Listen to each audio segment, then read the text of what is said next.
Good evening, everyone. This is JT with Legacy Art Games, and we are back with more tabletop campaigns. And tonight we are back once again with GM Tang for Tuesday's regular game of Tales from the Yawning Portal. And tonight, well, we are heading toward the village of Blazingdale, which is en route to what we believe to be a forgotten dwarven ruin, where within lies a forge supposedly capable of forging the rare metal adamantine. And in tow, we now have Meepo and the white wyrmling Calcryx from the Sunless Citadel. They've decided to travel with us for a time. And of course, we have Dorian and Sheldon. And now the Smith is from town as well, Rurik. He is a Dwarven Smith, so this is of obvious interest to him. So with all of that said, I'm going to hand it over to GM Tang, and we're going to get started. Enjoy, everybody. Okay, GM, it's all yours. All right, excellent. So it seems like last time we left off here with the crew right outside Oakhurst, ready to leave, ready to head over to Blazingdale. Um, Now with your new team, your new crew of people, you'll be adventuring with them, and you'll also be able to keep, I believe, your camp here. So I will be taking this camp and kind of using it as um, a launching pad for all of your adventures. And so far, it looks like you have gathered a dwarf here by the name of Rurik, a blacksmith, a white dragon wyrmling here by the name of Calcryx, who is currently kind of being tamed by Meepo, or at least being shown out the world here above the surface. And of course, as always, we have Sheldon and Dorian coming back and following you to the northeast. Apparently, Dorian has a sword that Rurik promised him, and Sheldon has, well, more to discover here about his religion. Um, when you guys set for camp, or set out from camp, this is about a 4-day trek, I believe.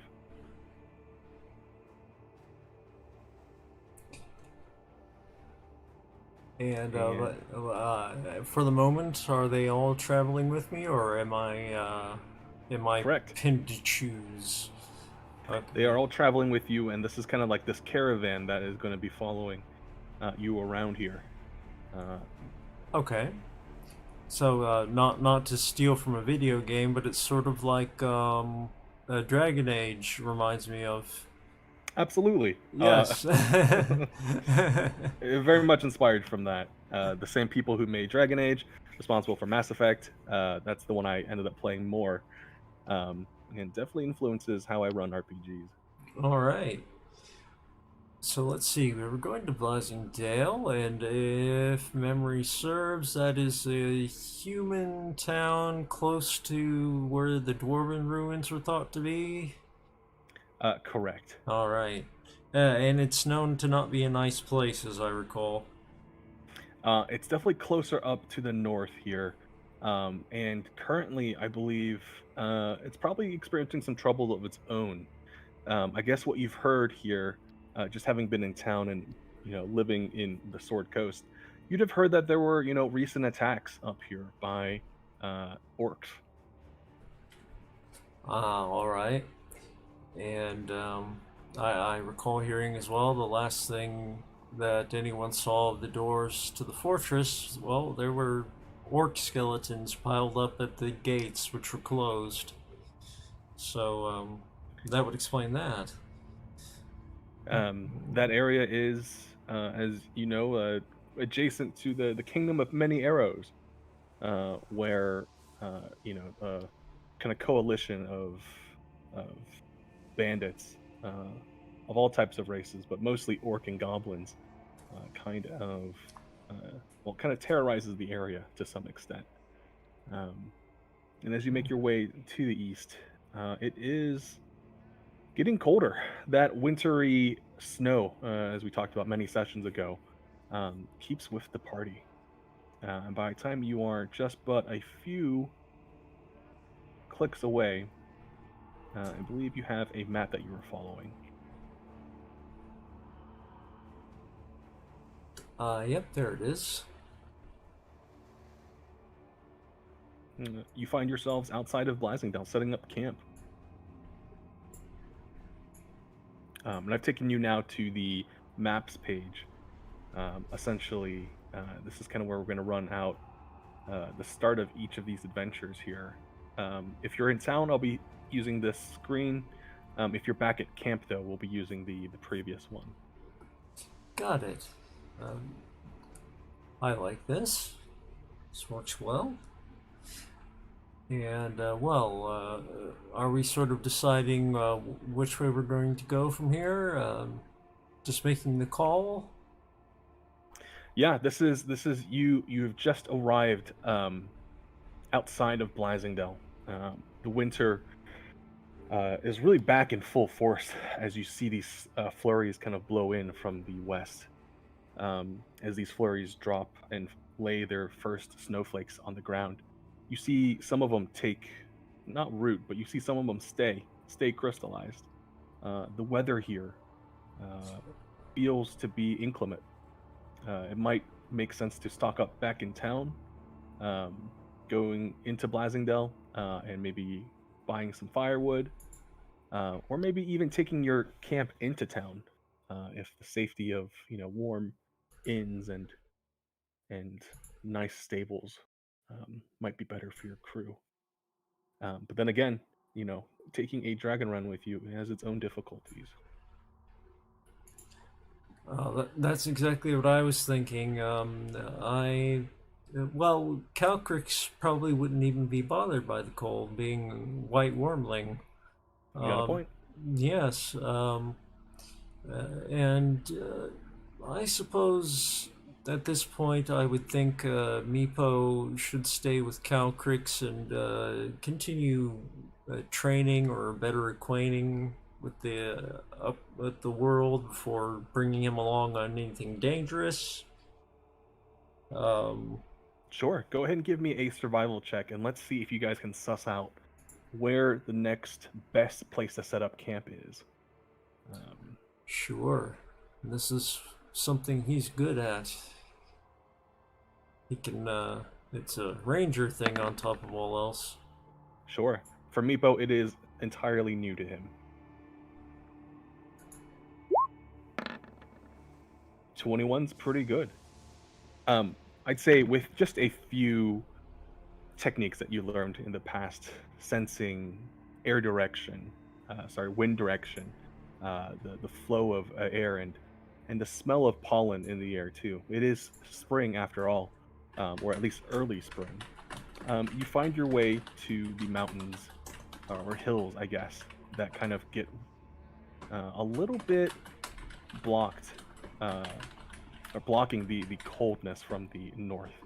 So you find your way maybe out here, just maybe a few clicks outside of town, next to a set of woods.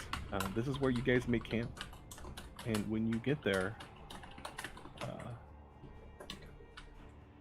you find a clearing, similar to the one that you had earlier. And very much the same setup. So I will not be changing the camp setup here based on where you go. It is going to look the same pretty much. I can use my imagination. No need to worry. Sure. You're also found this like nice little area that doesn't really get too cold, and as a result, you're able to set up, on this kind of I would say it's next to this river that kind of flows nearby, and as a result of that groundwater kind of heating up the ground next to it, this is kind of a nice little spot you found here right outside of Blazingdale. On the way there, you've read many signs, and already you've seen the bounty boards posted up, and they are written looks like here by the Baron's men, and I'll reveal it right now. It seems there is a reward ongoing. And Kavan will take a look without taking it down, but to see a reward ongoing for precisely what? It seems like it is a reward for orc scalps.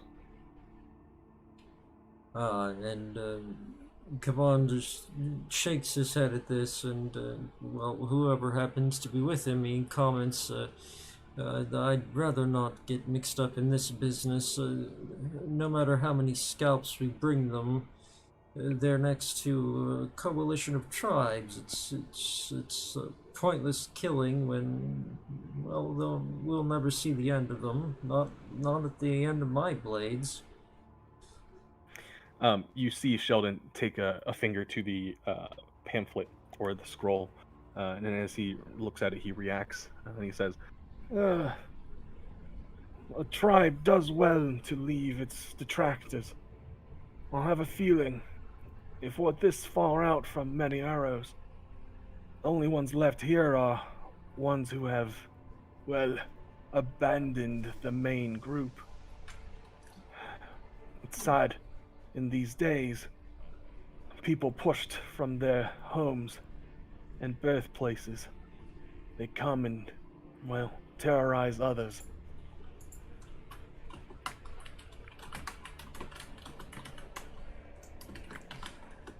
Well, I suppose this much is true. I've no want for their scalps, but we might as well see the state of the town, at the very least.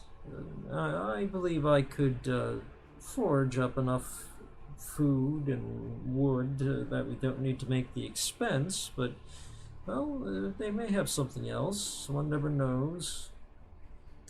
As Dorian comes over and takes a look at it, he kind of keeps reading, and he says, "What's this? Those who are more bold, weapons found of masterwork quality, or make, will be redeemed for. Look at this!" And as he pokes the paper, he like presses it twice, and he says, 100 crowns.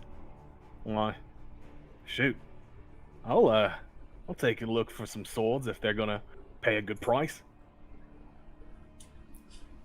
Dorian puts his hands up in the air as he kind of does a stretch. He says, "It seems like a good way to make some good coin here."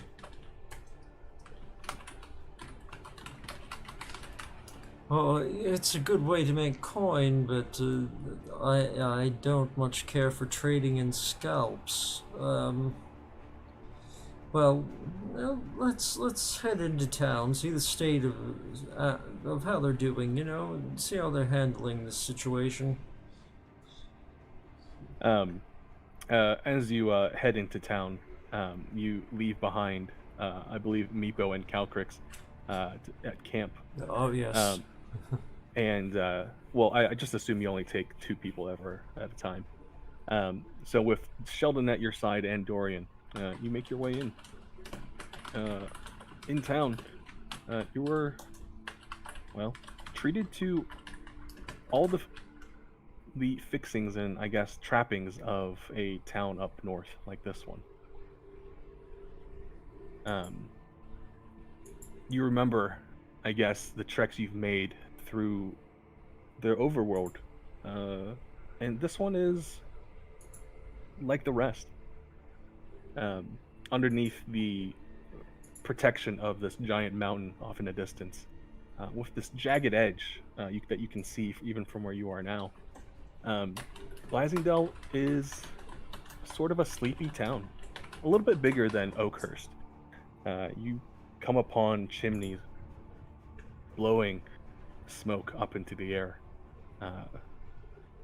likely churning through wood, as they take on this second, well, the second battering of inclement weather. When you reach the outskirts of town, from far away, you see the town hall, you see the blacksmith, and you see the areas where people have tread. Uh, these footsteps make these paths that suggest that Blazingdale is pretty busy. No doubt, likely due to the weather that has kind of fallen upon it. You see tracks of wheelbarrows and wagons as they load up on coal and wood and fizzled material. Um, by the time you reach this town square, you've passed maybe a dozen or so of these wagons, and everyone's busy, ready to sort of kind of get on with their day. Well, it seems awfully busy for a town under such threat. It seems very industrious.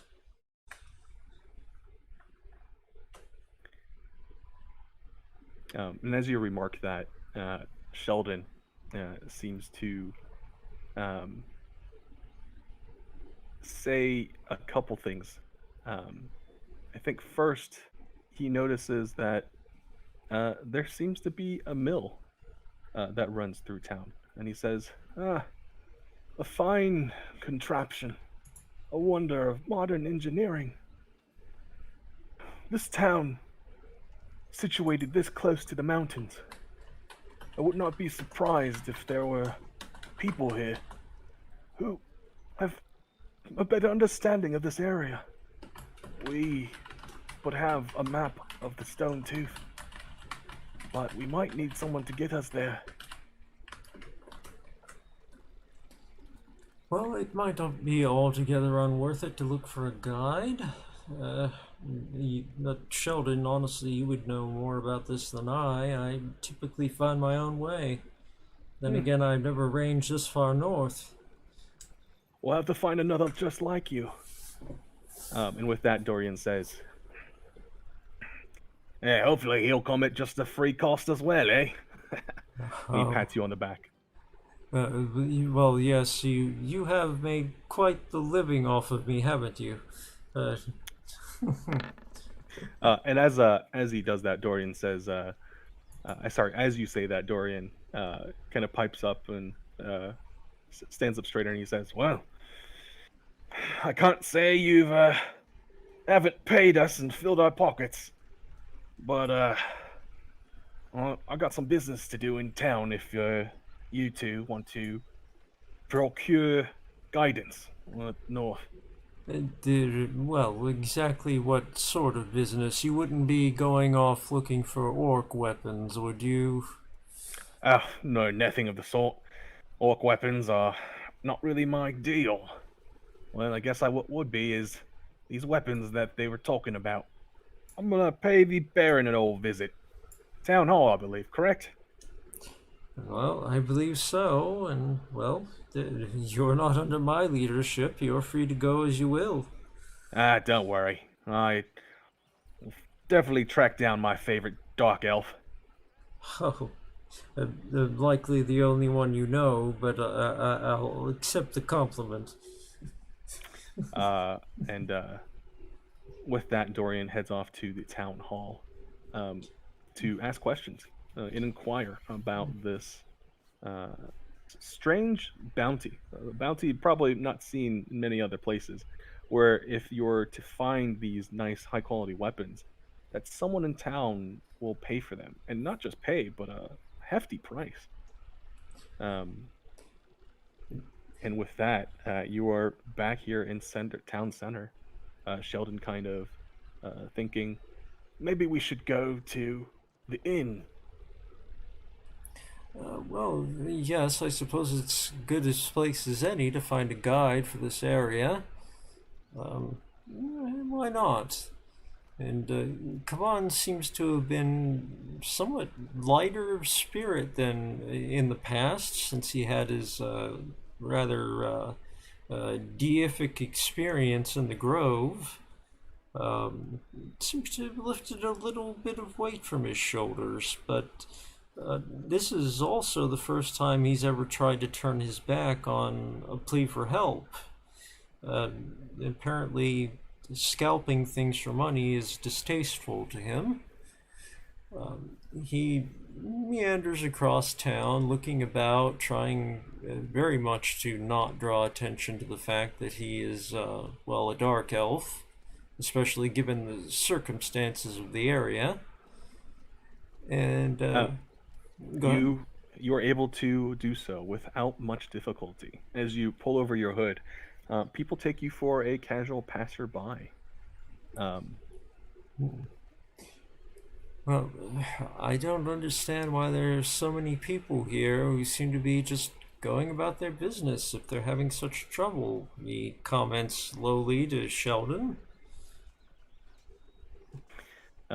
and at that, you are walking towards the inn, and Sheldon remarks and says, "Ugh, signs of business are typically, well, correlated with conflict. If there are these many people out and about, it could mean they're stocking up for something worse. Something, well, a lot more bloody." Well, it could be so. I suppose Dorian will find that out if he's gone to speak to the local leader. As for us, well, let's try and spot a guide. Although, honestly, you could probably shout out and we'd find many. And as you head over to the inn, and speaking of running into a lot of guides, um, there becomes more foot traffic. As someone follows you in, they push in front of you, kind of uh, very brusquely. Sheldon remarks, "Excuse me," and the person in front says, "You're excused," Mm. and walks in. And not a second passes before someone walks out, similarly dressed as the person who kind of pushed past you, and you can see it is a elven lady. As she pushes through the doors again, she says, "Just what I thought. Nothing here. Why won't someone in this town sell me what I need? You two, Mm. you don't look like you're from here." We're not newly arrived, actually. "Yes, you priest-looking fella. You wouldn't happen to have some kind of magical tools on you? Diviner's kit, maybe?" And as Sheldon kind of clutches his pack closely, he says, "Oh, I might. Uh, Pleased to meet you. My name is Sheldon. This is my, uh, well, guide in these parts, and in all parts. His name is, well, I believe you can speak for yourself." I'm Kavan. Pleasure, of course. You seem to be, forgive me, having some trouble. Um, and as she replies, she's already digging in her pack, looking and searching for something. And she brings out a vial of water, and she looks at Sheldon and says, "This is what I need." And sorry, lasagna. Um, just passing through these parts. Up to north, I believe. Nobody here. Well, tell me how I can find out information about the stone tooth, uh, or sell me what I need here. Um, you wouldn't happen to have holy water on you, would you?" Ooh, Sheldon, would you?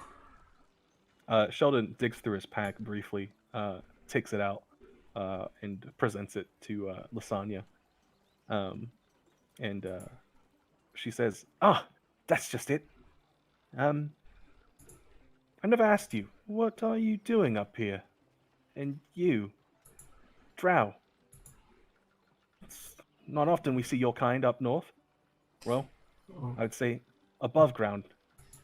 Uh, well, let's just say I've long since left living below ground behind. But you're right that it's not often you would see me in town. We're merely passing by, oddly enough, heading toward the so-called Stone Tooth. Although we were looking for a guide ourselves. Hmm. Well, everyone I've asked in town has told me to jog off. They say that that's where the orcs are coming from. And, well, it's not going to stop me. If you're going that direction too, well, I figure, well, maybe we go as a group. I'm chasing leads, see? Apparently, fine weapons of masterwork made can be found at the base of that mountain. Some say they've even found some in the river. Tend to find out if those rumors are true. Well, we only have sparse information on what's there, but well, we have some evidence that well, orcs and likely a large number of dwarves perish there, and more than likely the weapons are of dwarven make rather than orc.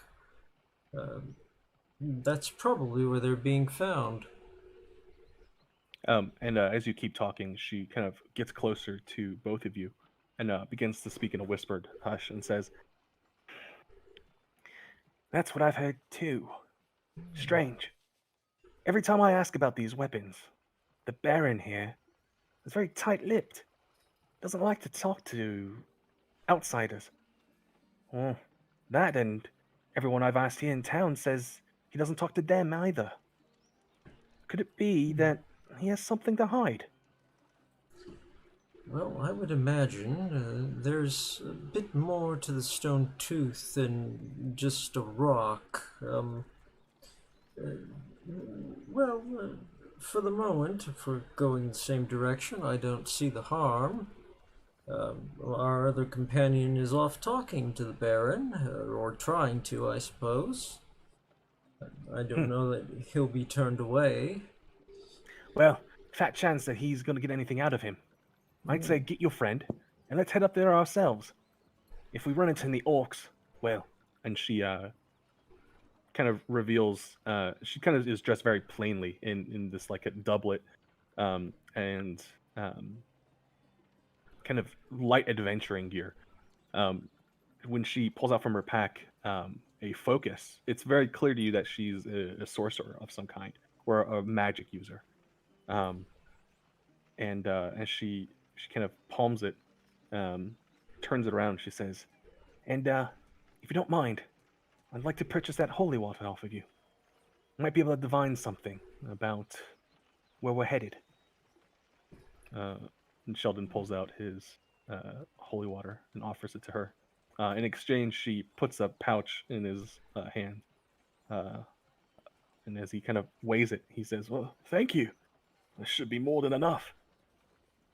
And she says, "You're welcome to count it if you like, but I'm trying to make haste. Let's go find your friend." Uh, Speaking of holy water, is there a temple locally? I would think. And she looks at you and says, "Yeah, there should be. Why?" Well, we might want more of that. We're not exactly sure of what we're going to find once we get to the Stone Tooth. And she looks at you, kind of interestingly, and she says, "Hmm," and then turns to Sheldon and says, "You know, he's a pretty good guide if he's considered these things." And Kaban looks awkwardly toward Sheldon as if relying upon him to come up with something. Sheldon says, "He saved my back in more than one case. Uh, I like to keep him around. Let's just say to remind him that well, he's got more friends than he thinks. Really." Um, Um, yes, it's been very a very colorful journey together, to say the least. Well, we, as I was saying, we might wish to visit the local temple if they're open enough. Perhaps we say nothing about the Baron or the Tooth. We might be able to procure a bit more holy water. and as you say that, you can hear the sound of footsteps and heavily armored guards kind of approaching from behind you. And as they do, one of the people in the back, uh, between like these two flanks of guards, yells out, and you can hear her say, "Hey, you! Stop it! Come right here!" And as that voice uh, finishes, you can see Lasagna in front of you whisper and say, "Remember, up north. I've got to go." Um, and she hands you this branch, or some branch and leaves, I believe. And it looks of a certain type of tree. You know it to be the winter oaks that you've already seen up around this region. And with that, she makes a dash and runs away. Um, Charging up to your position are these guards, and what seems like to be the town constable on her, adorned on her chest, on her armor, is this symbol of Blazingdale and its authorities. And when she comes up to you, she says, "You haven't been here very long, have you?" Not even half a day. Is there something the matter? "Well, someone's been going around town, ruffling feathers, asking questions, disturbing the peace. More like it. Uh, Excuse me. Dara Whitewood, town constable. I'm the senior officer here, and well, keep the peace. And if we get more elves like her, no offense, well, we're gonna have a not much harder time fighting off the orcs." Well, if it makes you feel any better, I believe she's headed away from town rather than toward it. I think her business here is done. But as for ourselves, we're merely passing through. This is my traveling companion, Sheldon. Sheldon kind of nods his head and very respectfully. Uh, the constable looks over to him and says, "A priest. We might have use of you. Uh, if you like to visit the temple, I'm sure you can speak to Sister Alonsa there. She might be able to help you get situated in town. And, well, if it comes to it, we might need your help triaging." Things do seem to be very industrious. I happened to be telling Sheldon earlier. It seems like a bustling town for a place under attack. And that's the thing. The attacks come day and night. If people are out right now, it means they're just stocking up for the night. Last attack we had was about 6 days ago, during the day. I assume we're due any moment now, at least once the sun sets. They like to stagger their patrols, and, well, some days you catch them in the morning, other days they come pillaging at night. And do you have any idea where exactly they're coming from? All we can figure is the Stone Tooth. It's theorized that there's a cave system up there, and the orcs have made camp there, or at least some kind of base. If they're there, then it's going to take a real team to actually dig in and root them all out. Well, I can't spare the people, at least not away from the town. Well, I'm sure we can fetch our other friend here in town. And we also have another two or three back at camp who I'm afraid, can't afford to stay inside the walls. But we would be more than happy to do what we can with your problem, as we're headed north anyway. Can't afford? I'm sure you could afford here. I see, though. If you're new around here and you don't like being caught in town, I do know the reputation Drow have, then I suggest you this. Just try to camp away from the north here. If they're coming from there. Well, the only way to resolve your problem is to head in that direction regardless. I do wish to help. I don't wish to collect scalps in the doing. scalps and no scalps, if you put down an orc, you have my thanks. Roger here, look at him. And you look over to one of the guards there who's been kind of silent this whole time. He's got a scar that kind of cuts over from his ear to his chin. Roger there took a great axe to the face. Luckily, it was just a glancing blow, but these orcs, let me tell you, if I could root them all out, I would. But again, I just can't spare the men. Look, you don't have to bring me back any orc scalps, and I don't know what the Baron exactly has planned, but if you can manage to root them all out, or at least do some damage to them so they don't come back to this region, I'd owe you a great deal. Well, you can perhaps pay me a bit in advance by telling me why is it that no one wishes to talk about the Baron or the Stone Tooth?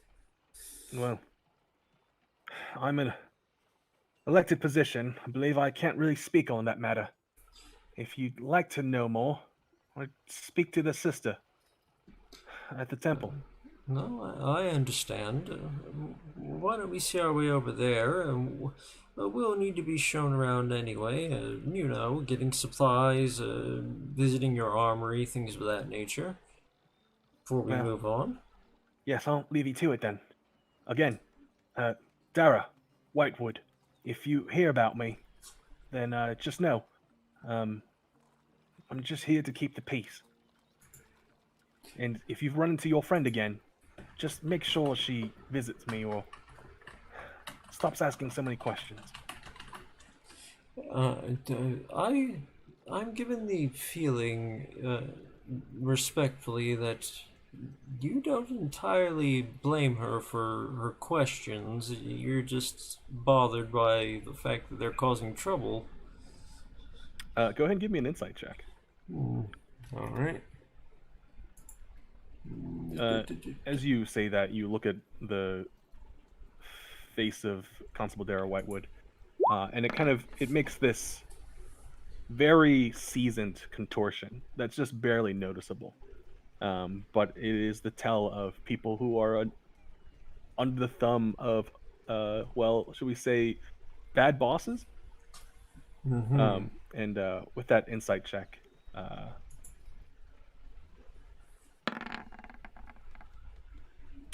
Dara fails in hiding her disdain for the subject matter. And she kind of senses it in you too and says, Roger, you and the rest of the Gaunt, move to the north gate. Let's see if we can maybe cut off that Lasagna character. And at that, Roger says, "Okay, come on, fellas." And they kind of paddle off. Remaining here, Constable Whitewood kind of leans in closely and says, without revealing that, without kind of whispering, kind of says, "If it were up to me, we'd have a different Baron in these parts. The thing is he's absolutely wealthy. He's loaded. He essentially controls the economy here in town. And if it weren't for him, well, everything would be a lot easier. Not least of which is getting a good meal and some firewood around here." Well, But you didn't hear from me, okay? Of course. Not a word, but I should imagine he's wealthy. He's most likely dealing in dwarven weapons, taken from the dead, no less. Well, that's the thing. He's more of a collector about those things. We don't know who finances him, but we can't imagine it's just his own pocketbooks. The thing is these weapons, they show up in town from time to time, but no one really knows where they're from.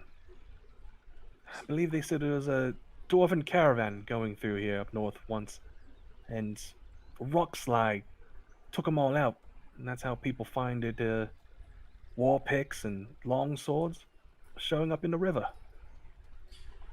Well, I might propose letting your elven troublemaker go. She might well have a lead, in fact, and, well, we intend to follow her, so it could benefit you. All I know is when she shows up in town, I've got a headache for the rest of the day. And mind you, this applies to you as well. If you go harassing the Baron, I've really got no choice but to come after you. Understood? Understood by me. Unfortunately, before you and I met, one of my traveling companions already went to speak with the Baron and has yet to reappear. Oh, that's not good. Ah.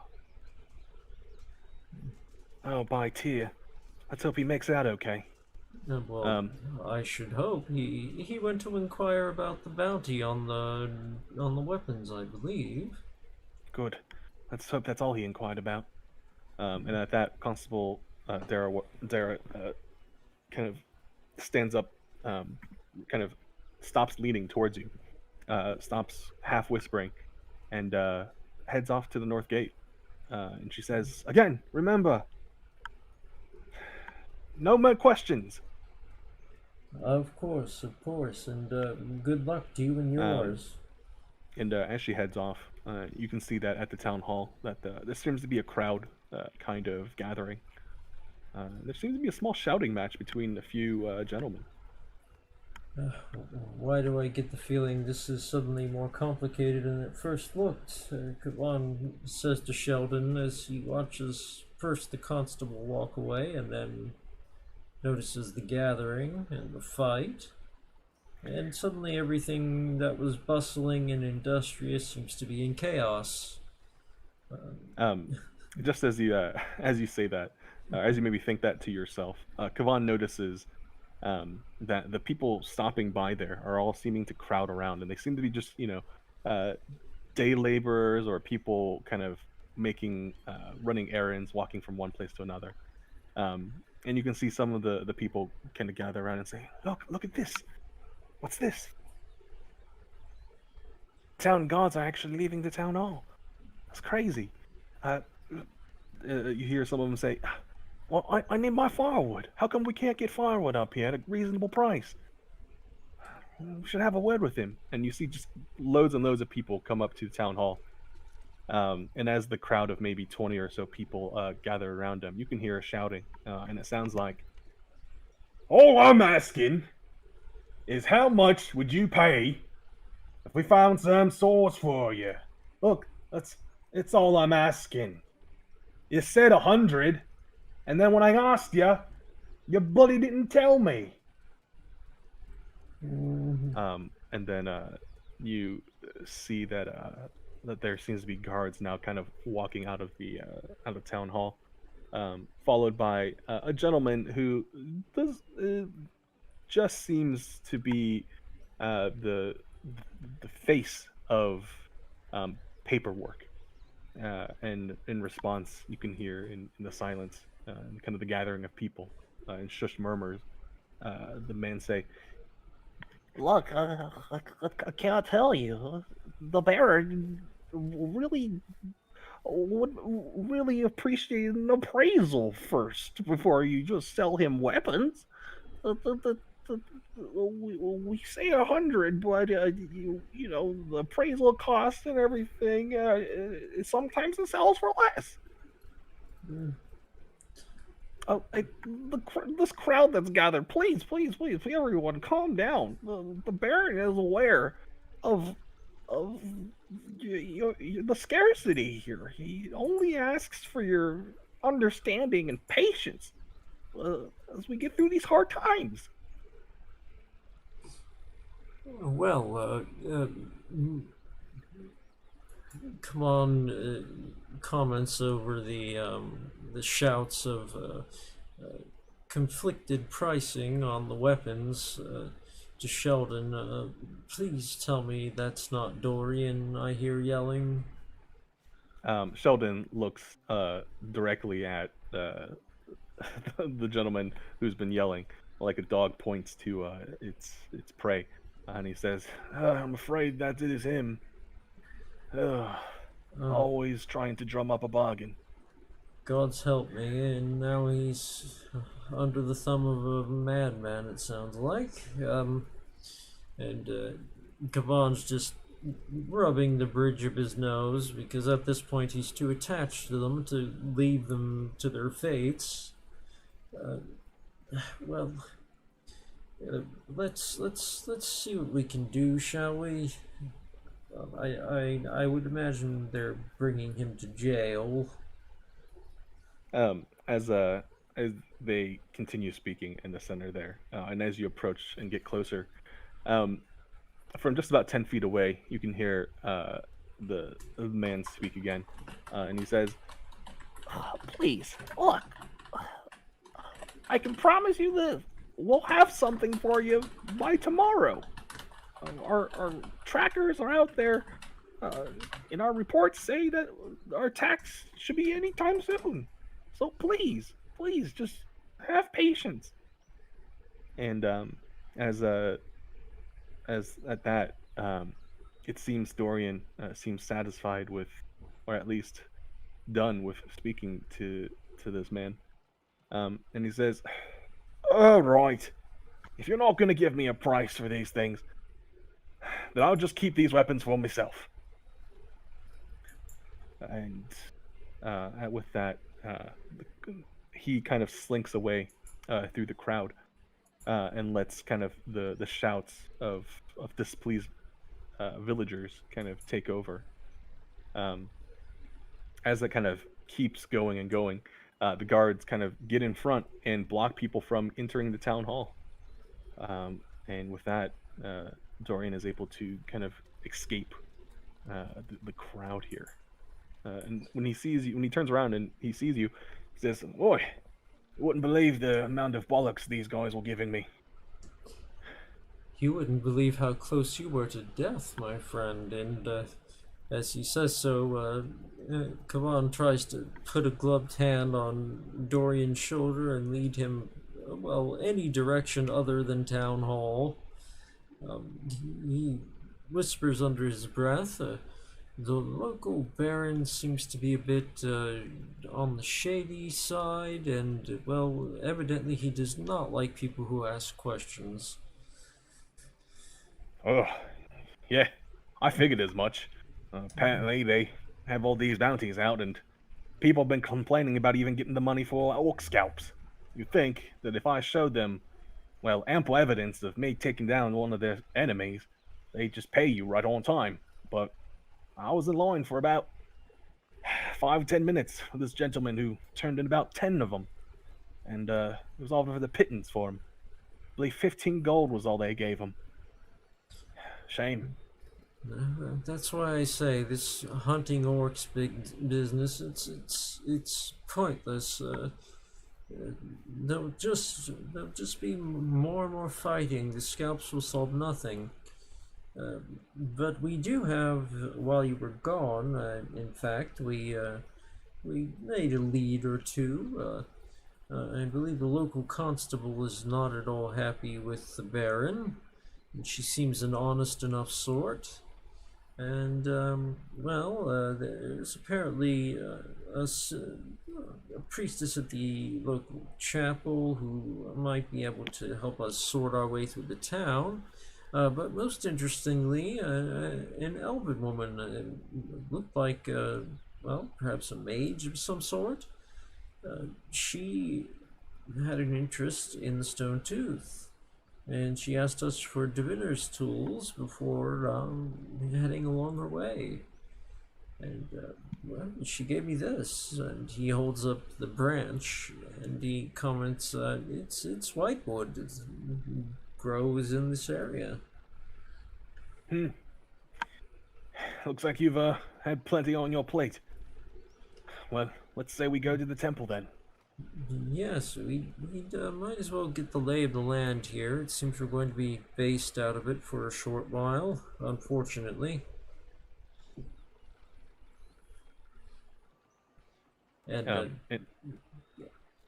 Sorry, go on. I was just saying, Kavan will wander about town, hopefully sighting the temple along the way, and most certainly stopping to try and identify to which deity it is dedicated before he goes in. Sure. You make your way to the temple.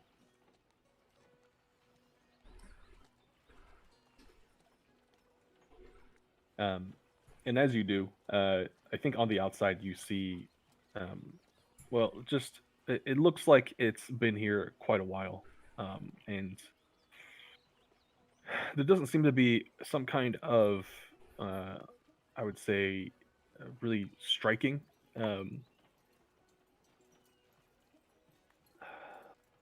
tell to what this place is, but you do notice that there are swords and shield kind of laid out in front of the doors. Um, Possibly, if there was someone armed, they would have left their weapons on the outside, maybe in some kind of deference. Um, and as you get to the door, you can see on the board outside, it seems to suggest that there is someone named, indeed, a Lanza inside, who is a priest. Hmm. Uh, it's strange. Children, I would think. A temple with no markings to its god.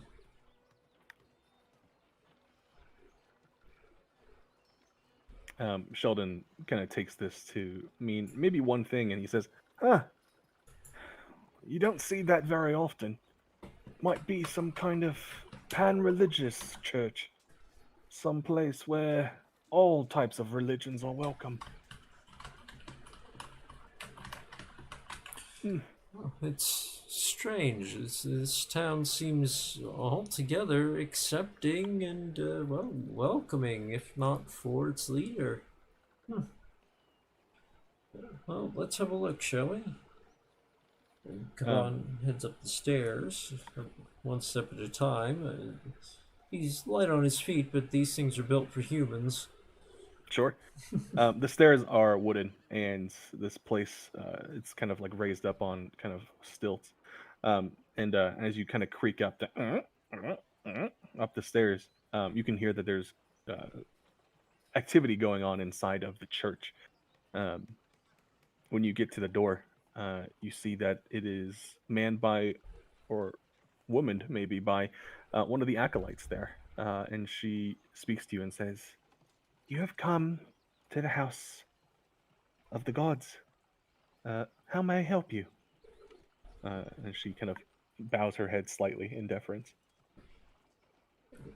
Kaban inclines his head in respectful return, and he explains, well, we were told that Sister Alonsa might help us to establish ourselves here in town.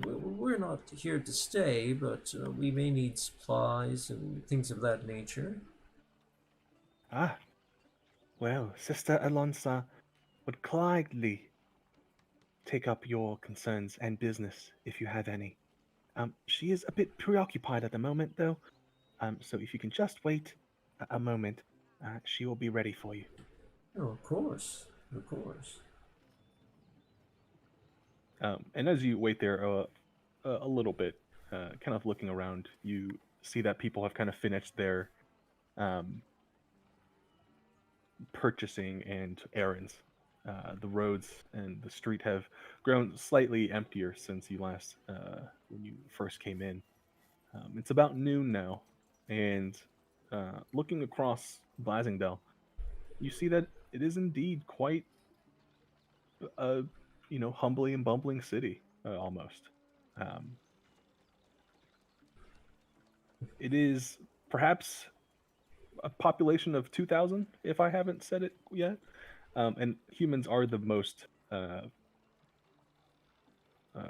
make up most of the population here. And I want to say, at this point, I believe you might hear something coming from the streets, and it's just a town crier kind of walking by, and he says, "By order of the mayor, curfew has been set in the town of Blazingdale." No people are allowed out on the streets or the roads after sundown.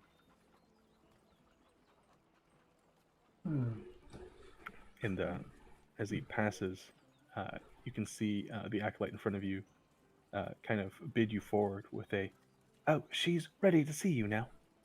Um, and as she says that, you hear on the other side of the door to this temple people moving through. And it looks to be, well, 3 or 4 somewhat heavily armed and armored individuals. They push through the door and say, "Thank you, long sir. It's a pleasure doing business with you. You'll hear from the Baron soon enough if our party goes well. All right to say, our adventure goes well. Isn't that right, boys?"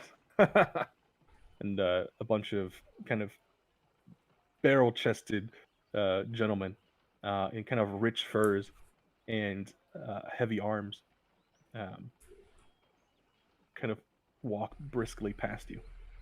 Among them, you see a dwarf, a 2 human, and what looks like to be a half elf as they kind of walk past you.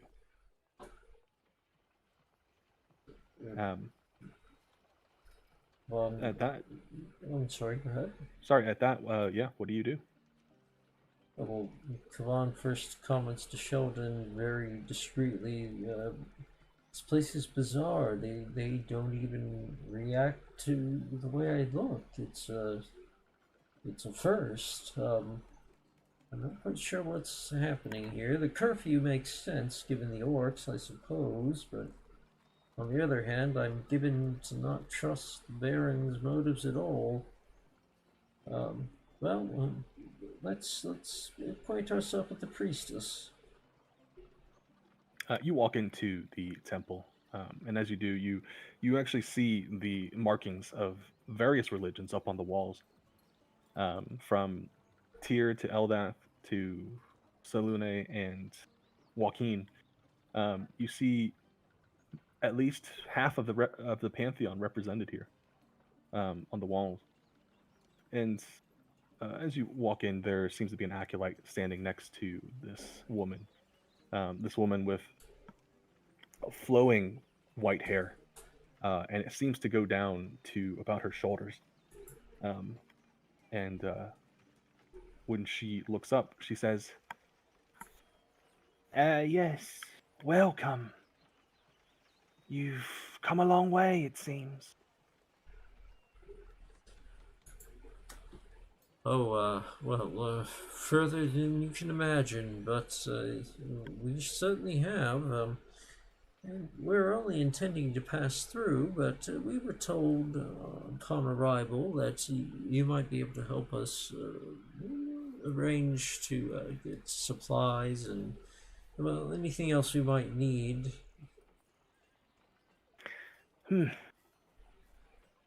Something is different about you. In fact, Drow, we do not see much of your kind up here. I must ask, what is a underdweller doing up on the surface? And how? Does the day not scar your eyes?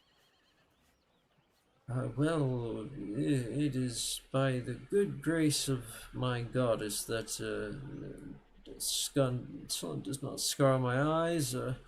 I've grown a touch used to it without her aid, but not overly well.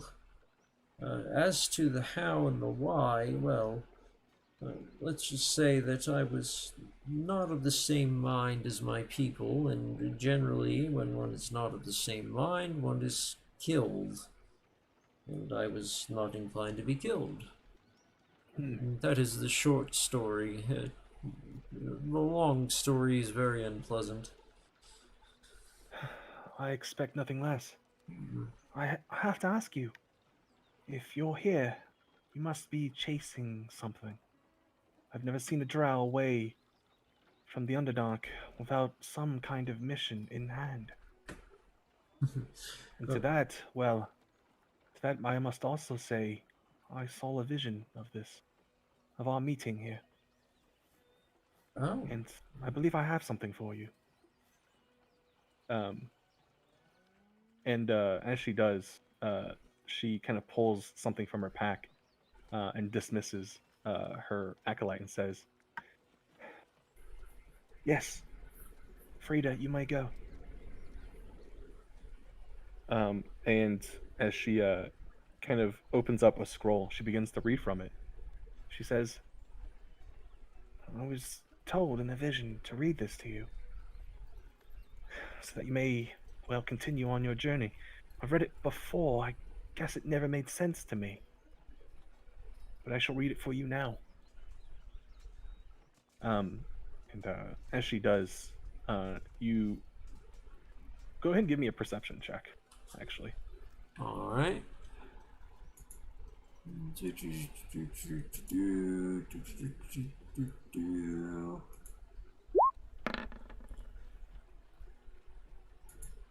22's very good.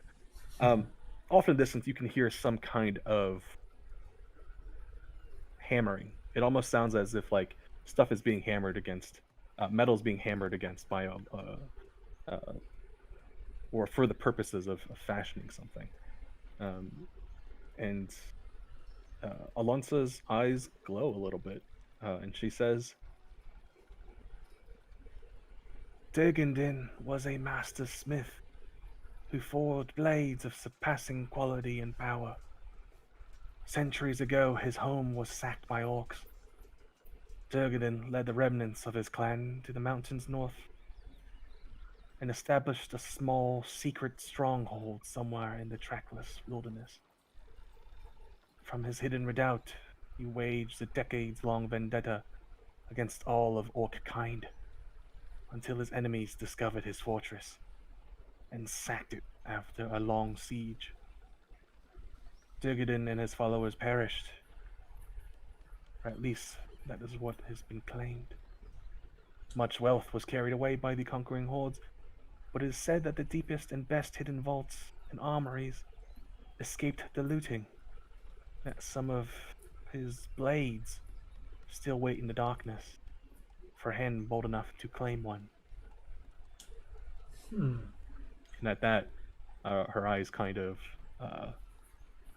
readjust, and the scroll in front of her begins to burn up. Um, and as the scroll kind of like peels away from radiant energy, Alonsa drops it and it falls to the ground into one of the standing pools in the temple and dissolves completely. She snaps to and says, "I sense what you've just heard was something lost to time." Well, perhaps, or perhaps not. Now that you have shared it with us, it is remembered again. Uh, but as far as we've heard, well, the Dwarven ruin you referred to, well, our knowledge was that the gates to it were closed, likely before the orcs could get in. And she says, "I do not know which version of this story you have heard. If what I've just said to you was true, you may be seeking ghosts." It could be so, but either way, we have a certain obligation to at least look. And, well, I understand the town is in some degree of trouble, both from without and within. We might be able to help with at least one of those issues on our way up north.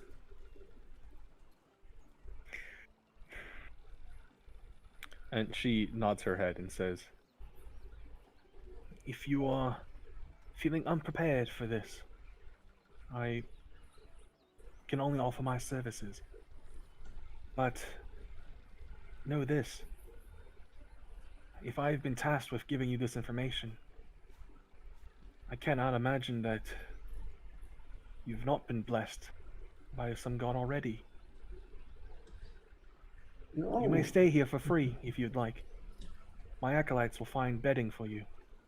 However, that is all that I can offer for free. Oh, well, that's more than generous of you considering the weather. It doesn't trouble me much, but my companions would, I'm sure, welcome the shelter and the opportunity to not sleep under the stars. We have one or two others with us, but they'll be fine where they are, I'm sure. As for anything else to purchase, we were interested in some holy water, if you might have any prepared. She looks you up and down and looks at Sheldon up and down and says, "Huh, would have thought you would have had much more on you, looking at your state." And she waves a hand, casts a spell, and Frida is summoned once again. Dismissed just as quickly, though. She goes into the back room and starts rummaging.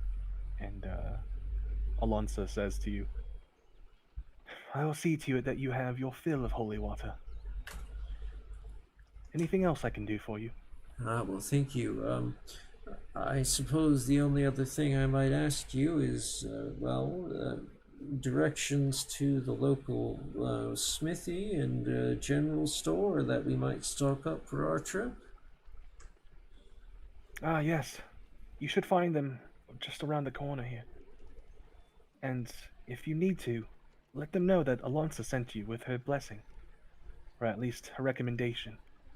I'm afraid I'm all out of the former. It's been a busy month. I can certainly understand from what I've heard from the constable. Speaking of, and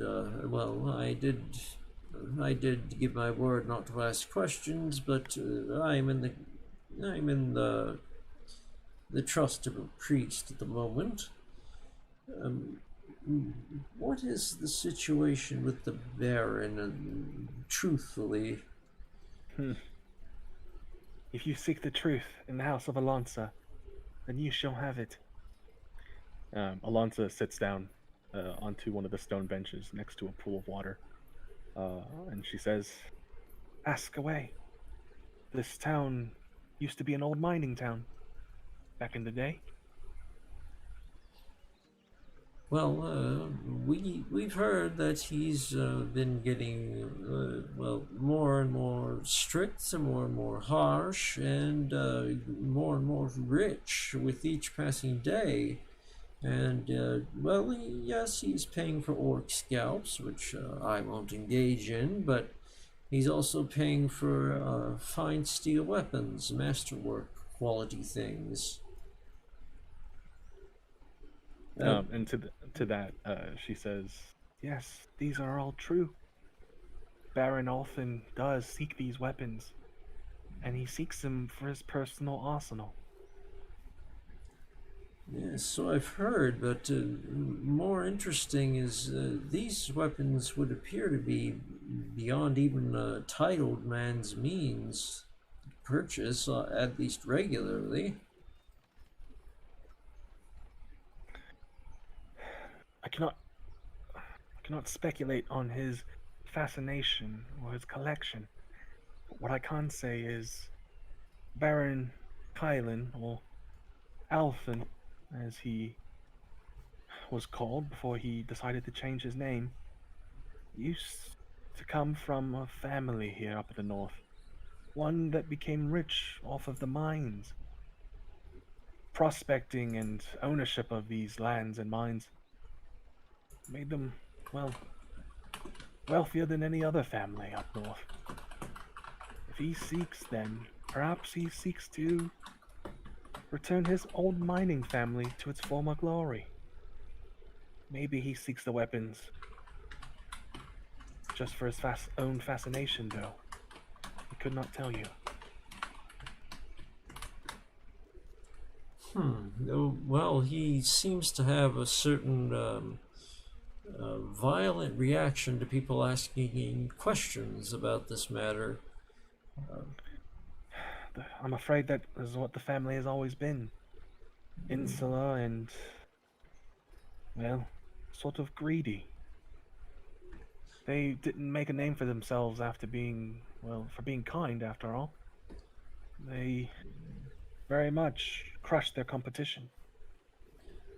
True enough. Unfortunately, I've found that greed only creates more greed. It's one never has enough once one has a taste for coin.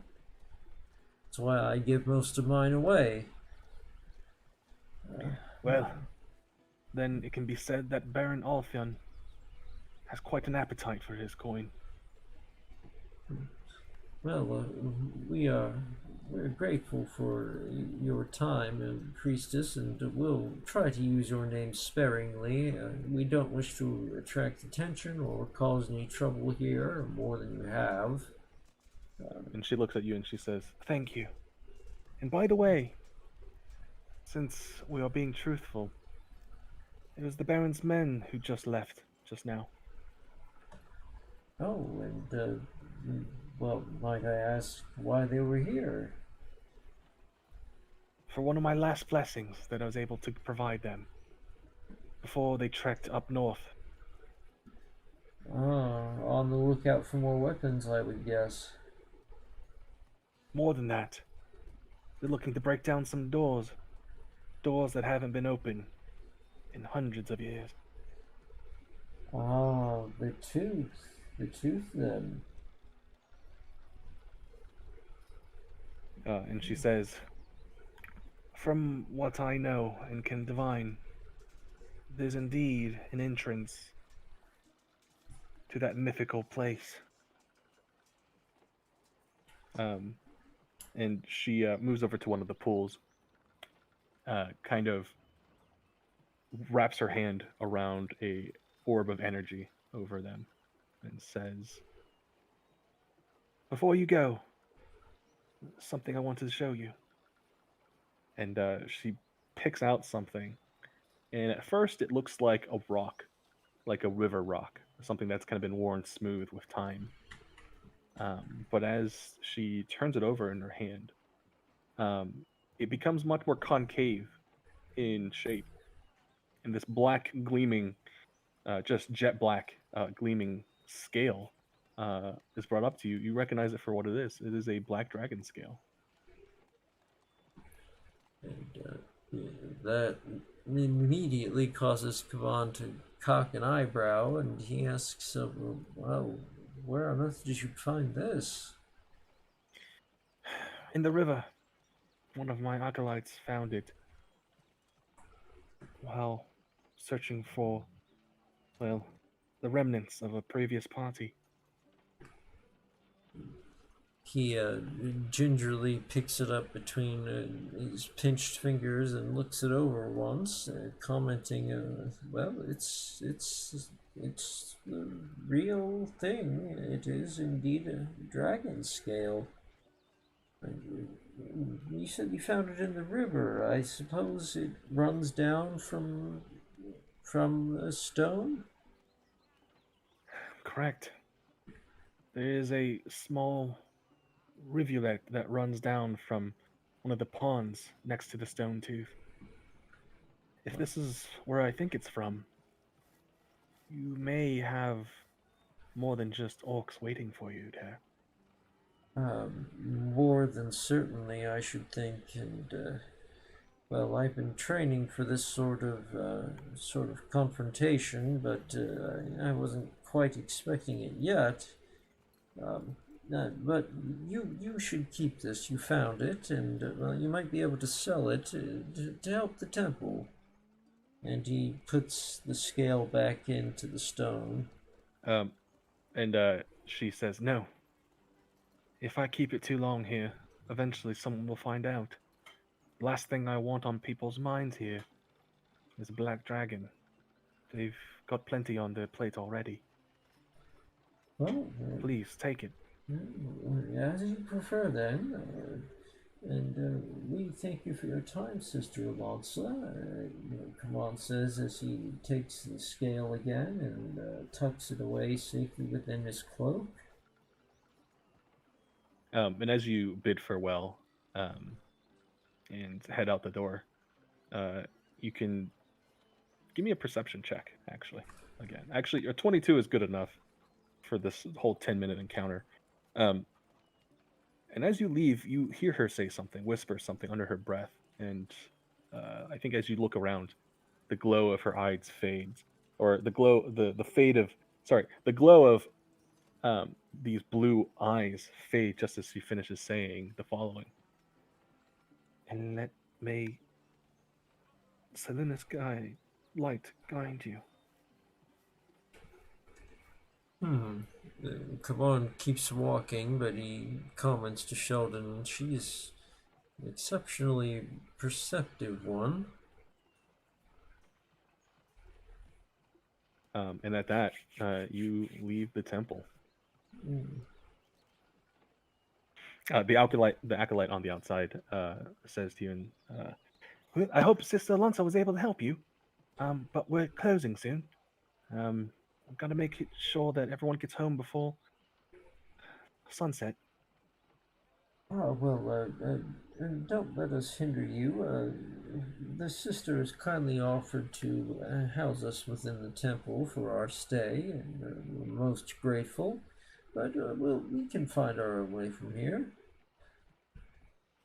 And as you leave, you notice that in her ear, the acolyte has a feather that she has placed there. Feather of a type of owl, maybe, that you haven't seen this far up north. Usually from more temperate zones, like by Neverwinter. And it seems to be just a normal owl's feather of gray and white coloring, modeled over in some parts. But it's very clearly from an owl that doesn't usually come up to these parts. It's an interesting earring you have. Kavan can't help but notice, given his own thorough familiarity with beasts. And he says, and as you comment on it, she says, "Oh, do you like it? I found it this morning on one of my nature walks." Really, this far north? I've never seen one. Anywhere near this region. And she says, "Well, I thought so too, but I guess it must have just been a passing owl. It's quite pretty." No, indeed it is. Tell me, where exactly did you find it? Can you give me a rough guess? And she points to the north east, and she says, "Well, somewhere between here and the Dark Mere, the river, or I guess the lake, to the north of town. It was just on a walk, and I found it, I believe, at the top of a hill. It seemed that someone had set up camp there, and I saw a dead carcass nearby. Well, someone must have come through and done some hunting, I guess." Yes, so it seems. I'll not hold you any longer. I wouldn't wish anyone to not be safely in their homes, given the current goings on. But you take care, all right? Absolutely. Thank you. And you have a blessed day. And you as well.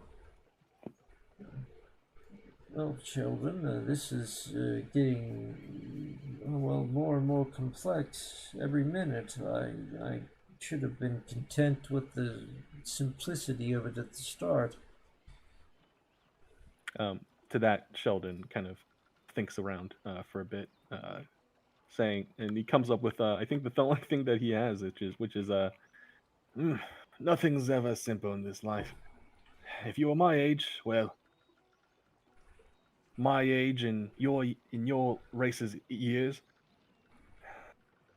maybe you'd wise up to that fact. Well, might be so. truth be told, I don't know how old you are. Come to think of it, I really should know you and Dorian better by now. And he says, how old do you think I am? Dorian, let's play this game. And Dorian says, old man always wants to play games. Let's at least do it while we're heading to town. We're headed to camp. Oh, all right. That's for those of you who don't wish to take the offer to sleep in the temple. I would more than understand if you did. A little too holy for me, if you ask me. Sheldon says, no, I believe being in nature would be good for my bones. And probably good for our cause in general. I'd like to see how Meepo is doing with Calcryx, and of course there's Rurik's work as well. We have a thing or two to tell him about these rumors of his people. And to that they agree. And as you walk back, how old do you think Dorian is? Well, he's thinking about it, and I would have to ask his a bit more specific about his looks, how spry he is, things like that. Yeah, Dorian is possibly a 6 foot tall human with brown hair, and looks like he could be anywhere between 30 and 50. With good genes, you know that some people's hair doesn't turn white until maybe well into their 50s, but he doesn't show a strand of it yet. And meanwhile, Sheldon is kind of all grayed all over. He looks anywhere between 50 and 70. You don't think he's the kind of type to be pushing 80.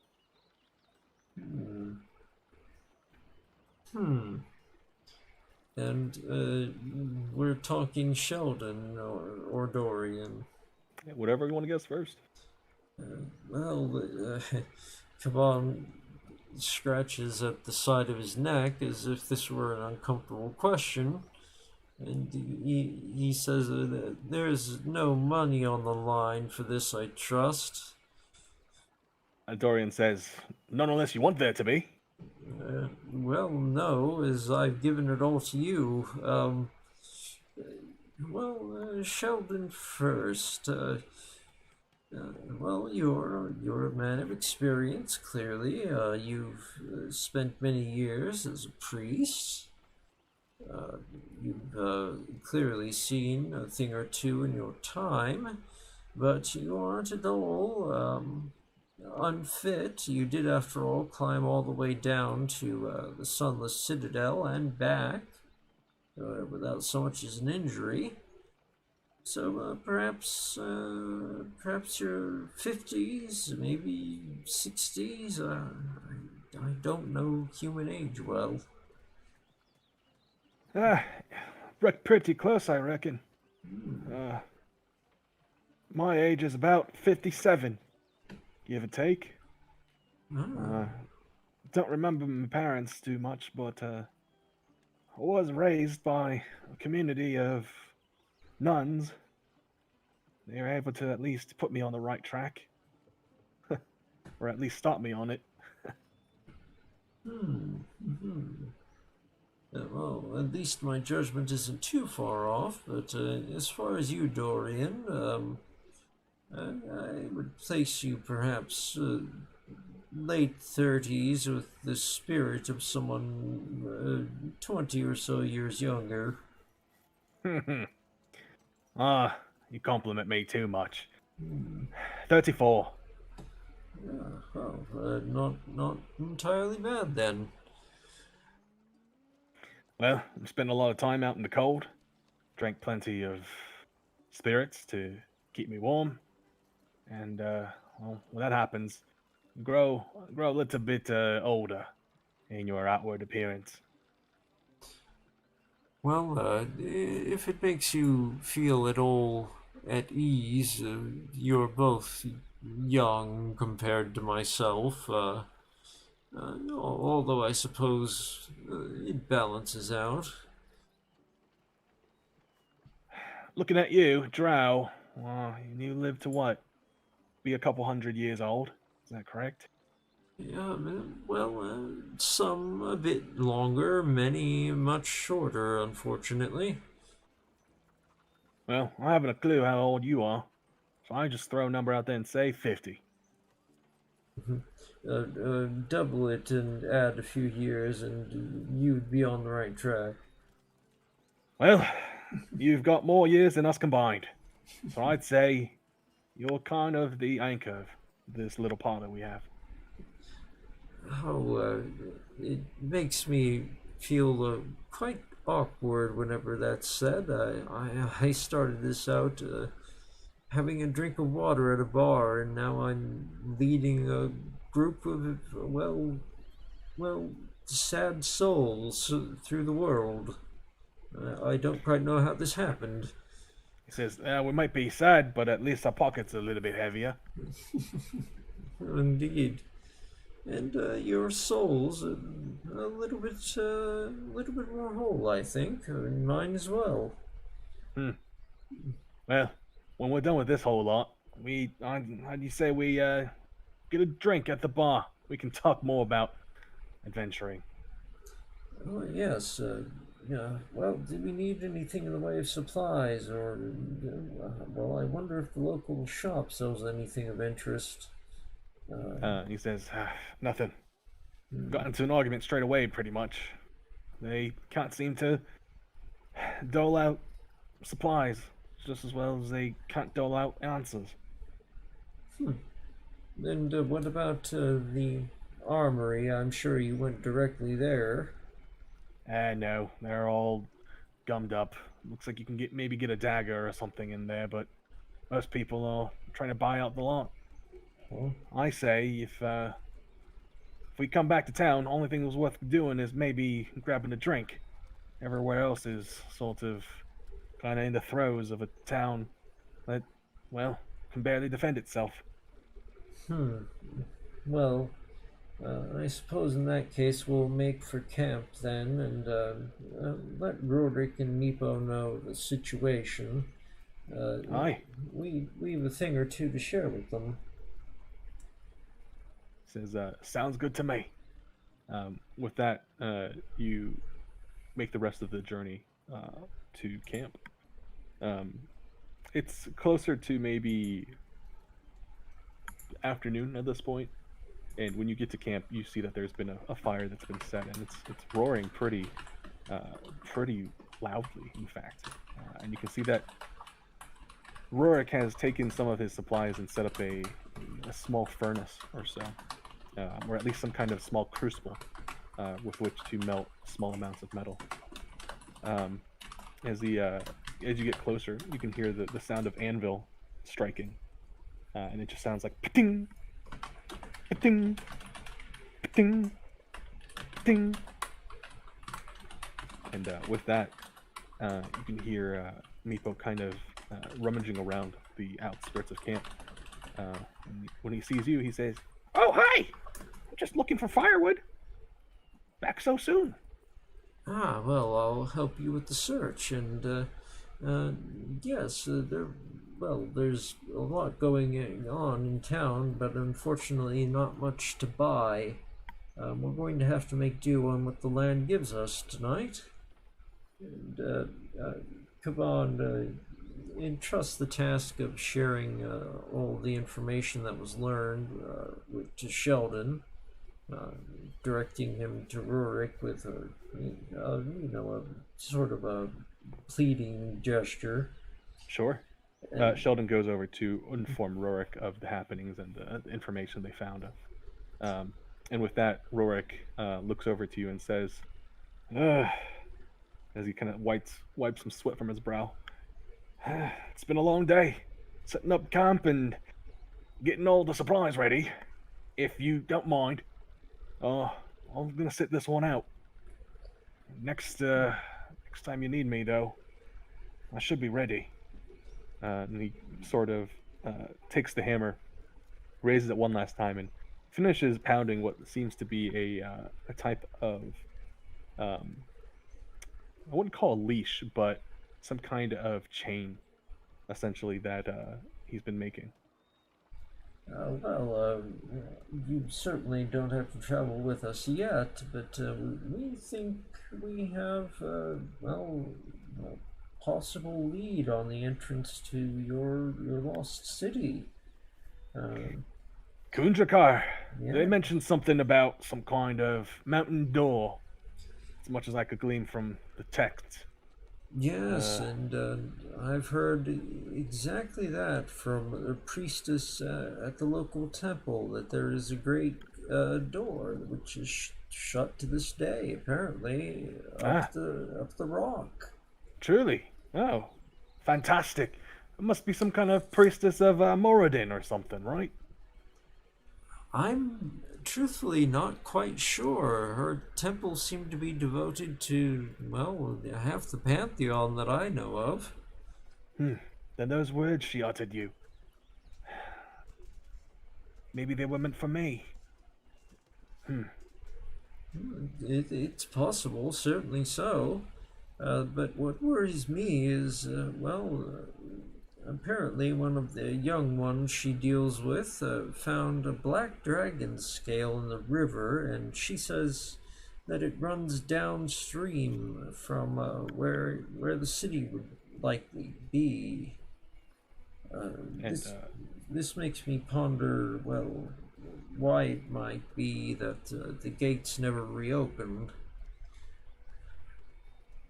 at the mention of the black dragon scale, Rorik kind of finishes his hammering and starts quenching his chain as he dips it in some mixture. He says, "Oof, it's going to be some tough hide to pierce." I also never read anything about no dragon. Is it possible that if that were true? And he seems to trail off. And as he thinks a little bit longer about it, he says, Durgandin was no fool. In fact, he was possibly the best at what he did. And if he were to get to where I think he is, well, he probably had a boatload of riches to go along with him. If you're telling me what's true, that he's dead, there could very well be a dragon taking up roost on Durgandin's old treasure. It could be so, and speaking of old treasure, the local count seems to be making quite a fortune off of, what looks to be dwarven weaponry. I wouldn't say they're adamantine, but they're certainly very finely made. I'm not quite sure where he's getting them. He must be getting them from the the runaway. I bet you, if anything, there's some kind of secret back entrance to Kundraka. Some kind of lake entrance or something. Some sort of place where swords and hammers are just falling out everywhere. Hmm. Yeah, but pardon, a runaway? Well, it's what we call runoff, I guess. Hmm. Any kind of sloth or tailings from mines. If this used to be an old mining town, I'm sure it's pockmarked full of old tunnels and caves that either collapsed or drained into the lake. I bet if we go to the lake itself, we'd find some weapons too if we dig long and hard enough.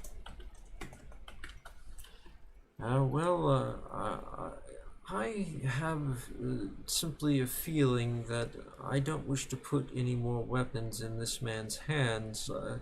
He may be a titled noble, but, well, I just. I don't fathom how he can afford all these weapons he's buying, supposedly as a collector rather than a reseller. I'm sure there's plenty of people who do well with some dwarven steel. Not to just compliment myself, but if he's really as rich as they say he is, he's got plenty to throw around, and if there's someone out there just looking to take my ancestors' weapons, then they're surely aware of their presence and their place in history. If he's working with some kind of cabal, I imagine them to be quite well informed and powerful. Well, if by chance I should happen across any of these weapons, which are very obviously of dwarven make, then I will be certain to bring them back to you rather than to the Count. Perhaps he'll be able to make good use of one of them. Oh, sure. Love to see some of my ancestors' weapons. Yes, and even if you weren't to be traveling with us, well, it wouldn't do to have you alone, unarmed, and unarmored out here at the camp. And that Rourke says, don't worry about me. I've got a dragon here. Can't do too much damage to me as long as that thing's running around. Yeah, well, that's true enough. And as Kavan is moving about, helping to collect wood for a fire, and he's has a trained eye for what will burn versus what won't, he inquires of Meepo, how do things go with Calcryx? Getting along well? Meepo says, Yeah, Calcryx loves it up here. It's super cold.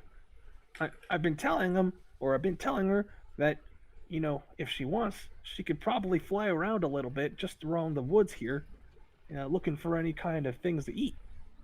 As my got tiny hands and a sling. I can't really hit stuff. Well, that's true enough.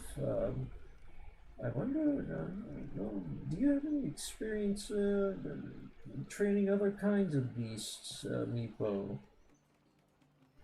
Meepo says, You mean like other dragons? Maybe like a serpent?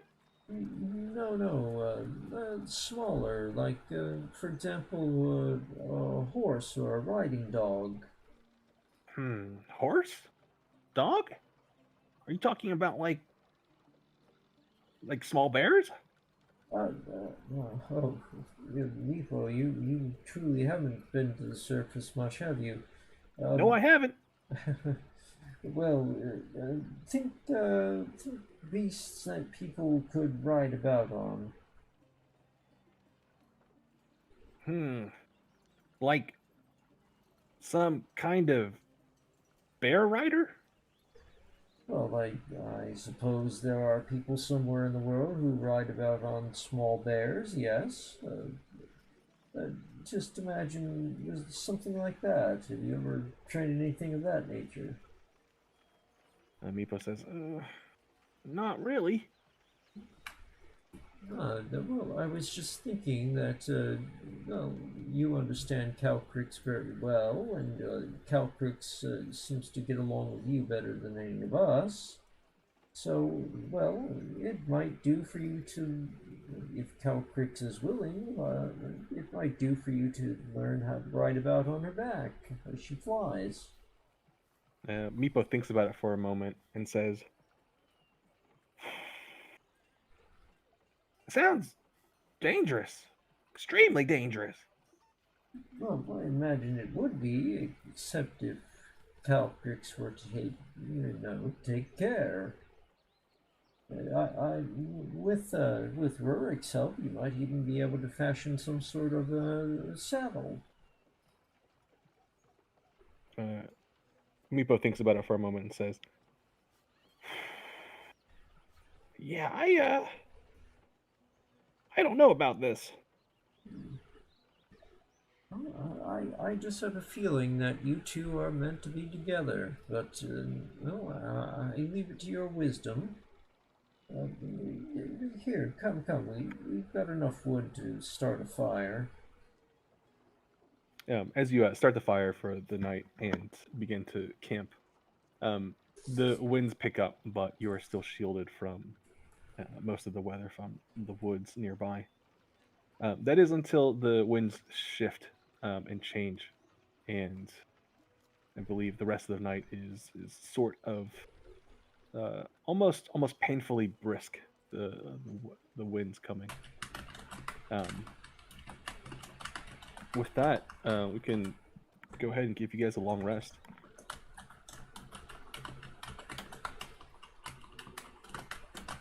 Unless you had anything else to say with the camp or do.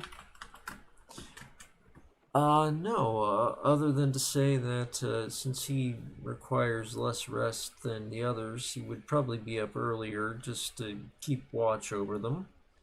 Sure. You wake up plenty early in the morning with tents all closed and kind of sealed to keep in the heat. And I'm sorry, go ahead. I'll take you back to the camp.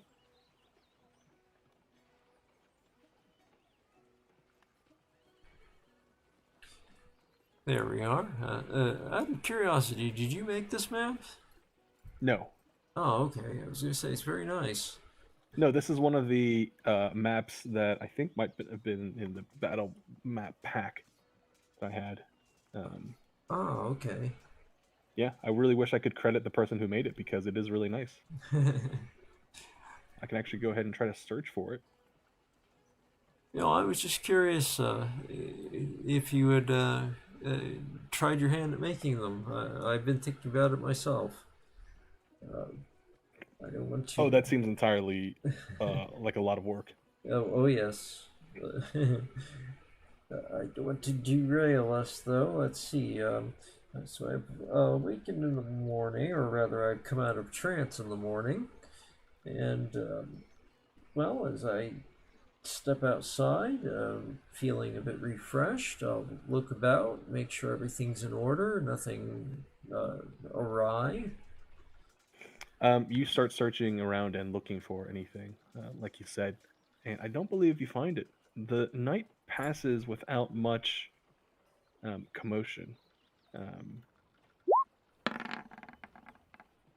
I believe you notice some of the tracks of a small dragon around your camp, and it is clear that Calcryx might have snuck off in the middle of night to do some midnight snacking. Well, it seems that Meepo is going to have his hands full for a while. I do hope Calcryx didn't go far. No worries, though. Calcryx is clearly back in camp underneath a tree, it seems. One of the pines that are endemic to this region. And Kaban draws a breath and exhales a long sigh of relief. This is reminding him of having the bugbear with him, only, well, this one could bite his head off if it were displeased. Well, at this point, he simply wanders around the local area, not going far from camp. And given the weather, he looks for mostly root vegetables and other things that would survive up here in the cold, with which to feed his companions, clean water, things of that nature.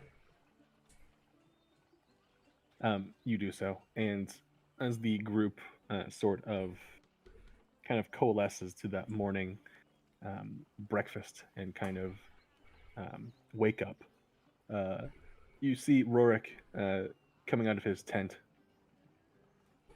with shaggy hair that probably hasn't been washed in a while. And he says, "Hey, if I keep sleeping like that, I might break something. Well, Hey, if you manage to get inside the mountain, past whatever kind of defenses those orcs have set up, I say we try to set up camp inside." Well, we could do that if you feel as though you're ready to head north. I know you felt as though you might need some time. Rorik says, "Come back to me when you've maybe made some progress. You'll probably need all of the energy I can get." stored up here. Let's just make it through the doors once we actually get to the, well, I can't imagine any way else to call it, but the forge. Yes, these weapons they're finding don't seem to be made of adamantine, but nevertheless, they're fine make, so they may well be from the forge. I couldn't say. Uh, they would be quite old, I would imagine, either way. To that, Rurik says, when you do find your first bit of adamantine, be sure to bring it back here. We'll be able to take a look at it and tell you a lot more about Turgendon. Of course, and that just leaves the question of, well, if I'm heading north to this rock and hopefully find my way into your ancestors' city, well, who to best take with me? I know, Rurik, you need more time. Well, Sheldon, I'm hesitant to venture into the darkness of that place without a priest at my side. If you feel up to the task. Sheldon nods and says that he is. And, Meepo, Calcryx, how are you feeling about the idea of travel? Meepo looks over to you and kind of has his hand on Calcryx's back and says, "Me? Well, I'm ready to go into the dark whenever you are. Calcryx here says that, well, there's not much to eat around here, so if you know where orcs are, she might be able to, well, take care of two birds with one stone, as they say." I imagine that would make for a foul meal, and I hope to avoid them as much as is possible, but you might well find more than a few on our way. To that, Calcryx kind of makes this like hissing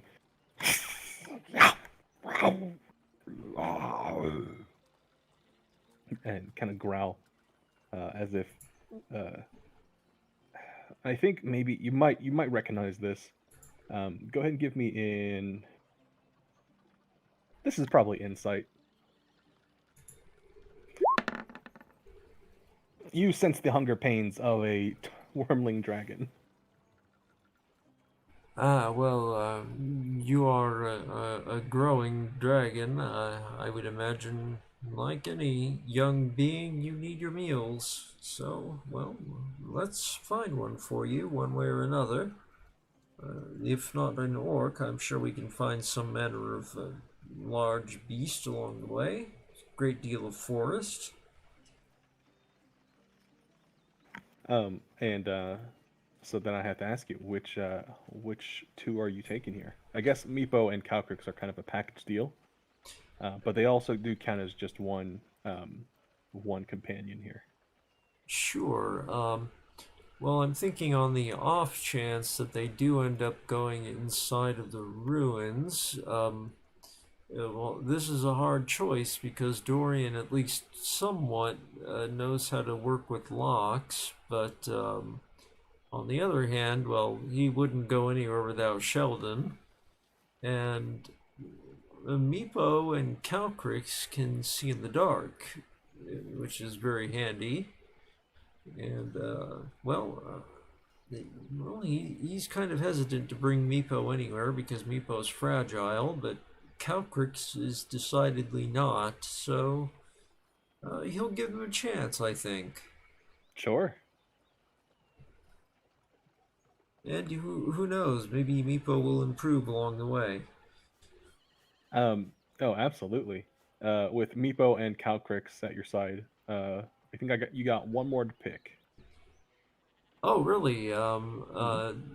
Well, I thought Meepo and Sheldon would be my limit here. No, Meepo and Sheldon. Gotcha. Yeah, Yep. all right. This is your team. All right. Heading up out of camp, you leave Dorian behind, who simply says, bring me around if you need to find those weapons. Well, or if you find one at least too. We'll just swing it around. Well, I'll be sure to do that and take care at the camp here. It's as dangerous over here as it is over at the town, I suspect. Rurik says, I haven't seen anything coming by like scare me. And you, I'm not just gonna sit around all day. We're gonna need firewood if we're going to make this sword of yours. And Dorian kind of looks off in the distance and says, well, I can't hear you. I can't hear you. What's that? Firewood? Okay. And you see him kind of trudge off into the woods and go searching. And if you don't mind here, we'll take 1 minute intermission. Sure. All right.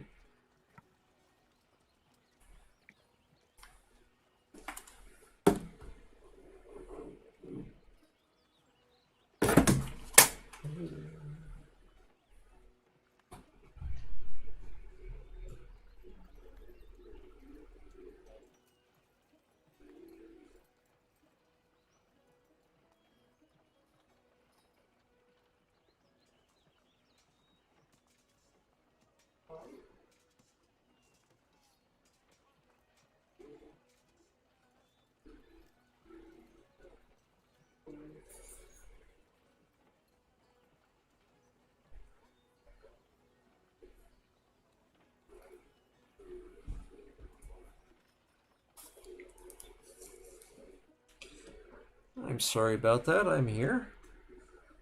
Oh no, you are good. All right, so Meepo, Calcryx, and Sheldon. Those will be my choices. I hate to leave Dorian behind because I have a feeling at some point we're going to need someone who knows how to pick a lock. It's tough choices. Yeah, I mean, there's always trade-offs, when it comes to this kind of stuff. I'm not sure if I've never really run this and kind of balanced it based off of that. I've just really kind of created a bunch of characters for you to play with. Oh, well, So I apologize if it's lacking in some respects. oh, not at all. They're all interesting. It's part of what makes it a hard choice. Well, I feel like I should give the new guys their moment. Absolutely. And I think it'll be interesting too, no matter who you take. Um, so heading off for the day, this is following a trail here that is kind of well worn. You're going past. Let's take you to the map. You're going past the roads here that have kind of been already drawn, and going north from when you reach apparently another thicket of oaks. From there, I believe you have a more detailed map of the stone tooth, which you also have in your possession. Rurik gave this to you, I think, as one of the first things. And I believe some parts of it are marked, some parts of it are not. I'm going to go ahead and put you guys in. Let's see. And I should note, in case it's of any help to you, Kavan is actually trying to actively avoid any confrontations with the orcs if he can. Sure.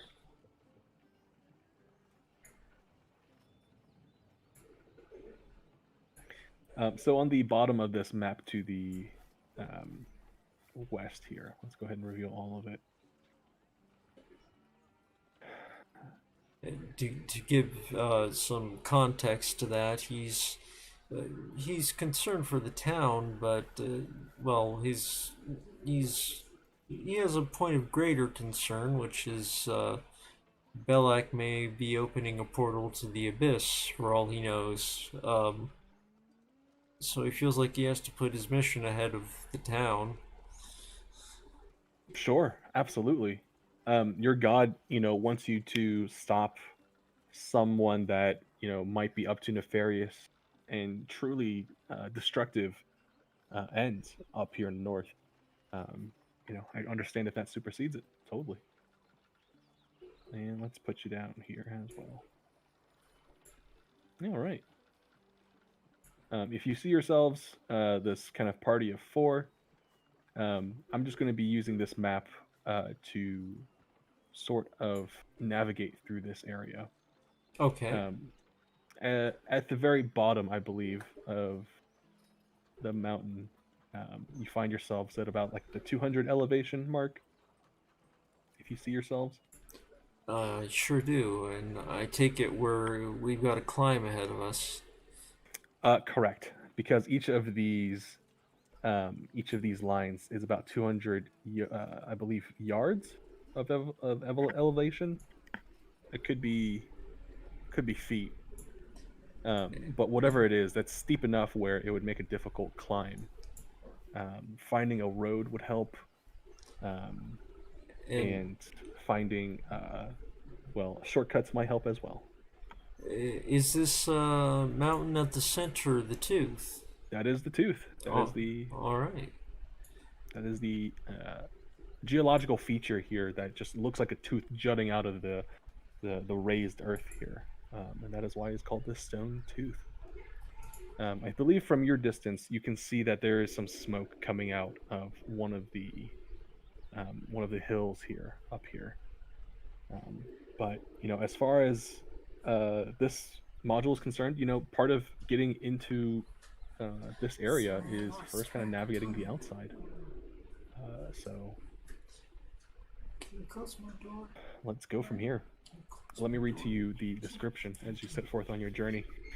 As you travel north from the mining town of Blazingdale, you pass through brooding pine forests and deep vales. From where you stand now, you catch sight of a tall, steep hill that rises to a prominent bared knob of rock, the stone tooth. A thin spire of smoke rises from some unseen point high on the hill's slope, and you can make out a steep, narrow road or track that runs back and forth across the face of the mountainside. And that, I believe, would put you closer to where you see the road.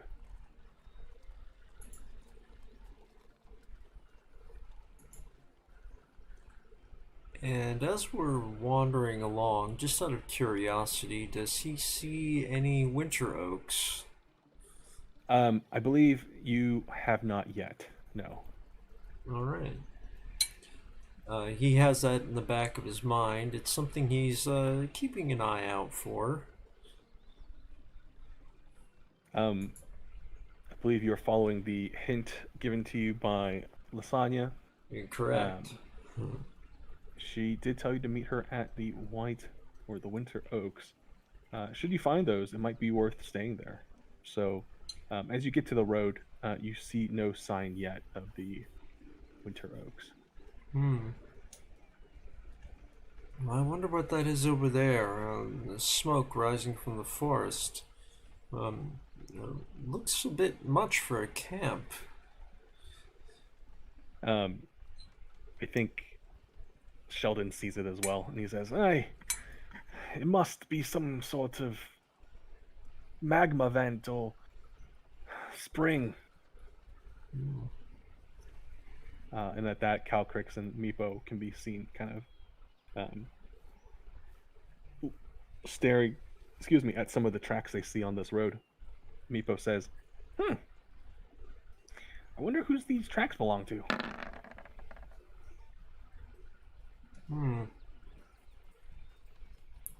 Tracks, you say? Let me take a look. He goes over to help Meepo out. Meepo takes a look, and it doesn't seem like he knows really at all. He says, "Bigger than me?" And Calcryx goes up and tries to sniff them out as well, snapping its draconic jaw every time it seems to settle on something.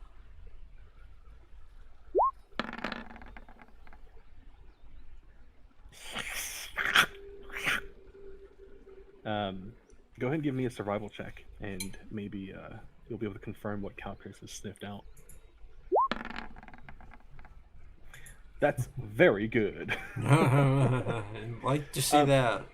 these tracks belong to a group of 3 to 5 individuals who clearly made their way down and around this area. You see some tracks nearby, actually, that seems to suggest that there have been more than one group of heavy individuals making their way through this path. These are clearly large footprints that belong to large individual, not large size, but people medium sized and humanoid. This could be, orcs. These could be big humans. Uh, but you definitely see these tracks that seem to, not like I said, suggest they came through and then backtracked. Well, looking at them, yeah, well, if I had a human's gambling habit, I would say that these belong to the Baron's men more likely than anyone else. I think anyone else wouldn't be walking on the road, they'd be waiting for someone else to do that. With that, Calcryx sniffs it and says something to Meepo, who interprets, and he says, "Hmm, Calcryx seems to think it's not human." Hmm. Hmm. Well, Yeah. if it is the orcs, it's rather bold of them. But well, Calcryx has a better nose than I. Calcryx takes this opportunity to kind of stalk along the sides of the road, staying out of direct eyesight of the road as it opens up. And Meepo says, Calcryx wants to stay underneath the trees. If you guys want to go on the road, we'll follow up slowly. Hmm.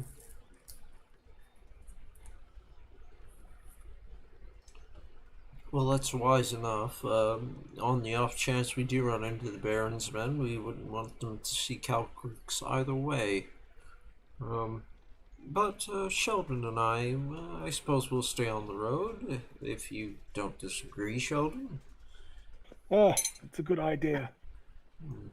And as you make your way up this path, um, I think you go along it pretty slowly and safely, and kind of just looking around to see what you might discern from anyone else who has used this road. Indeed, as you go up, you follow these older tracks through the woods, and these clearly belong to a set of uh, not only people who are big, but they've also set up camp and stopped and kind of used this road as like a base. You see uh, what looks like to have been a makeshift campfire around, um, maybe hidden by some bushes, but very easily sort of looked over and uh, someone tried to cover up their tracks, but you can see that they were there trying to cover up their tracks. Hmm. Um, as Hmm. you get closer up to the top, I'd say at this point you're already here. You see that the area of itself, the earth that surrounds the stone tooth, goes up very steeply at this point. Um, and that is when you hear some commotion coming from the north. Uh, Hmm. by the time you get up to here, you are indeed, I guess, within earshot of what sounds like to be um, chanting or some kind of guttural scream or song. And it sounds off in the distance like, ooh, ah, ah, ah, ooh, ah. Um, and if you didn't know better, that sounds like orcs. Hmm. Hmm. Hmm. Well, I don't like this at all. Javon looks around and says, I wonder if we can make it up the road without attracting their attention. Um, So you absolutely see two pathways as you make your way to the bottom of this winding and steep path. Um, the path itself seems to curve before you, and you see a clearing to the north that seems to block off any people looking from the east. So you'll be able to go north without being seen. But also, you see a not quite cliff, but a drop off where you could hide and start going south. Um, that is, I believe, up to you. As your party members stand behind, you see Calcryx kind of put all of its legs and claws on the ground, making a.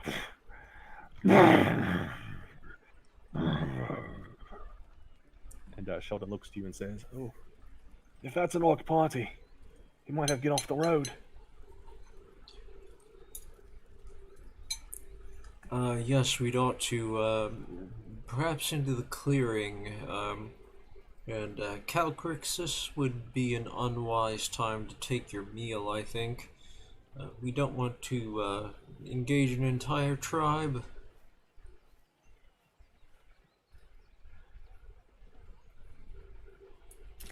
Sheldon looks over to you and says, Shall we try to hide and go past them to the north? Or shall we go to the south?"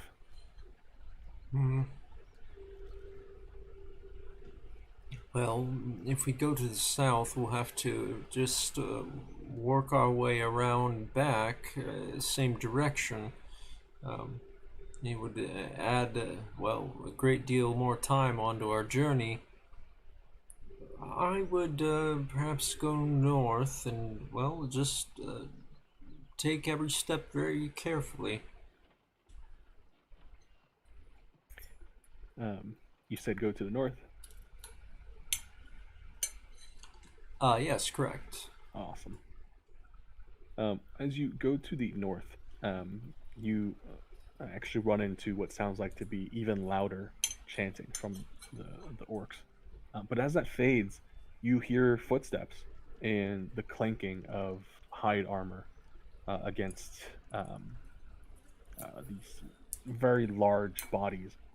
And you see a group of orcs walk into the middle of the road here, or at least this path.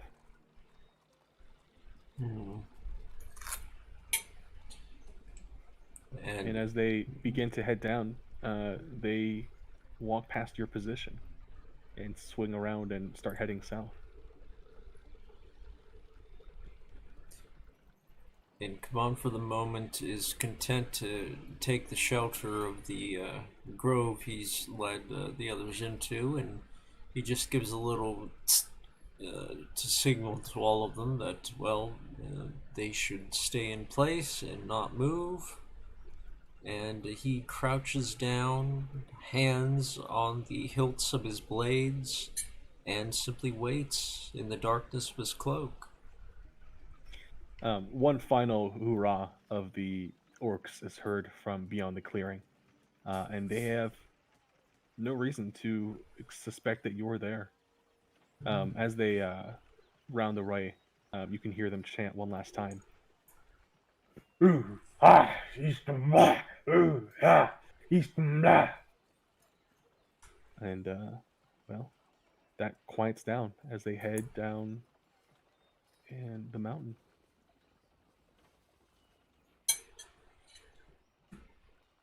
After they leave earshot, Sheldon hazards a, "Should we press on? And should we stick to the road, or should we perhaps leave?" Well, the tooth is in clear view. At this point, we may not need the road any longer. So perhaps continue to just forge to the northeast.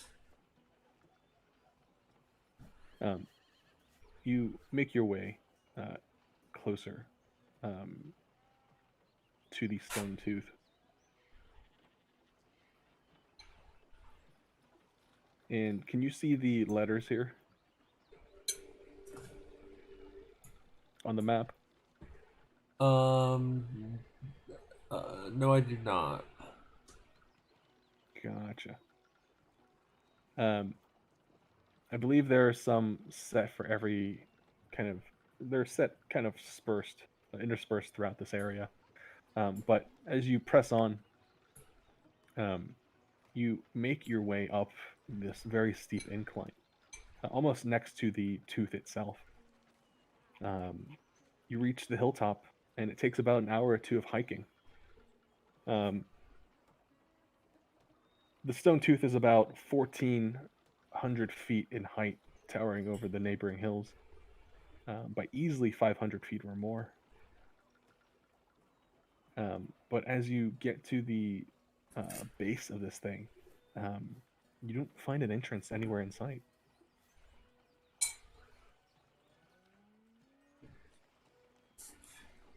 Well, we may have to work our way around until we find the doorway. But while we have a moment, Sheldon, I actually had a thought. You have your diviner's kit, do you not? A diviner's kit? I don't believe so. Um, something that might be relegated to those more magically inclined than us.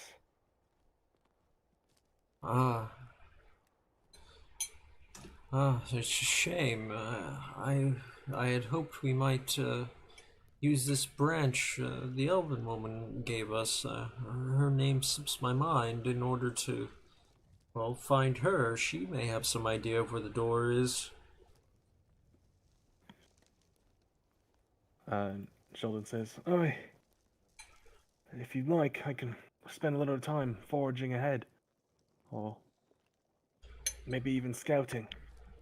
Oh, no, no. We stay together out here, I should say. Then what about the dragon?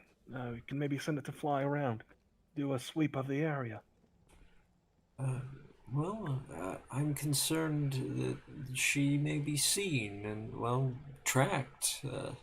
Otherwise, it would be a wise idea. Mm, Uh, true.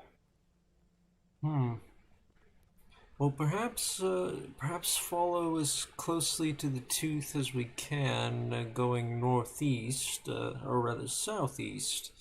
There is a road leading up here for a reason, after all. And he says, I believe that's true. Perhaps we'll reach the gate of the orc encampment. Steal ourselves, I guess. I'm He hopeful to avoid the encampment entirely and just find the doors. Hmm. um, at that, you guys start heading southeast to uh, where you expect that entrance to be. Crashing through and just bushwhacking it the whole way there, though, it takes a little bit out of you. Go ahead and give me a survival check, and I'm going to go ahead and roll here for Calcryx. Huh.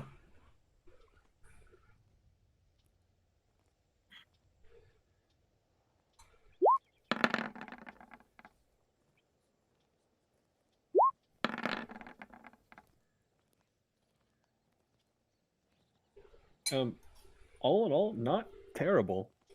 Um, as uh, your weakest member looks like here rolled the best, and I think Calcryx is the only one that kind of rolled the lowest. Calcryx makes its way, and instead of looks like trying to travel through these trees, takes flight suddenly, and swoops up and travels down and back onto a clearing here. When she does, she reaches the top of some rocks overlooking what you seemingly have gotten around to discovering.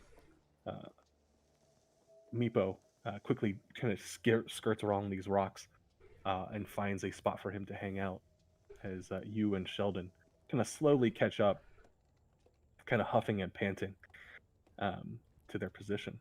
It seems you've reached some kind of entrance to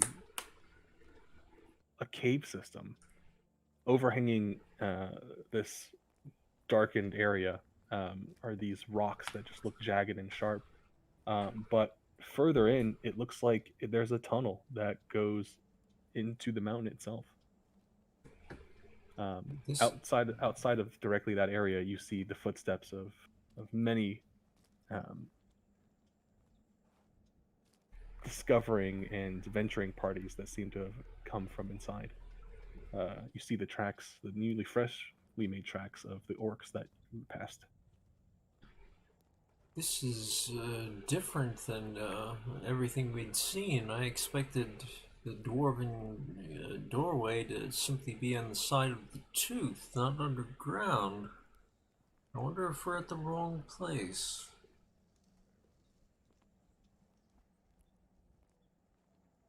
Sizing it up, you imagine that anywhere between 100 to a few hundred humanoids could make their way into these tunnels pretty safely and possibly even live inside. Um, this area seems to be where these orcs are coming from. And if you wish to, find more orcs, I think that's pretty clear where you need to go. But, this is not a entrance to a, shall I say, a dwarven city by no means. Well, Kavan considers the situation for a moment. He has one small kobold with him, an unruly dragon, and an aging priest, and he says, we're not going into the tunnel.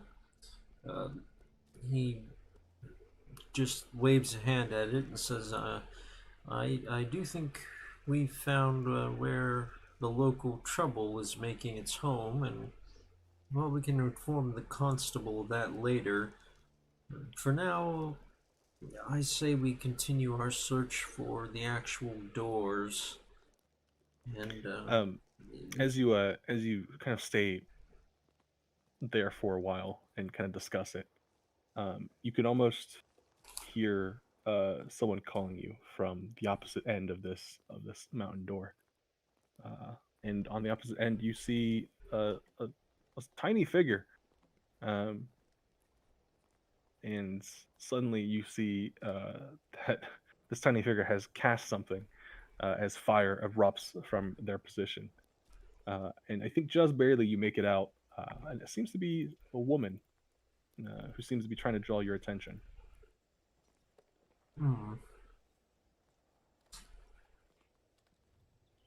Oh my. Well, the first thing Kaban generally does when he sees fire roaring at him is drop to the ground and roll. And once he's certain that he's sufficiently not cooked, and neither are his companions, he looks up and holds up the branch and leaves that he was given, and he says, Lasagna, if that's you, just come on. No need to kill us. And lacking any other way to kind of send a message, you see her wave her hand and stop casting spells in the air towards you. When you see that happen, suddenly the stranger doesn't look so intimidating. But you can hear her call out and say, "Come here! I think I've discovered something." Well, let's be on our way before she draws all of them out. And as you make your way to her position, she's really only about a couple hundred feet from this plume that seems to be coming out of the earth. And when you get close, she says, "I spent all morning tracking myself to this place. You see that?" And she points a thumb at the plume. Yes, we were discussing that actually. Steam vents, spring, something of that nature. She says, "Likely, maybe even possible. But what I think this is some sort of natural chimney.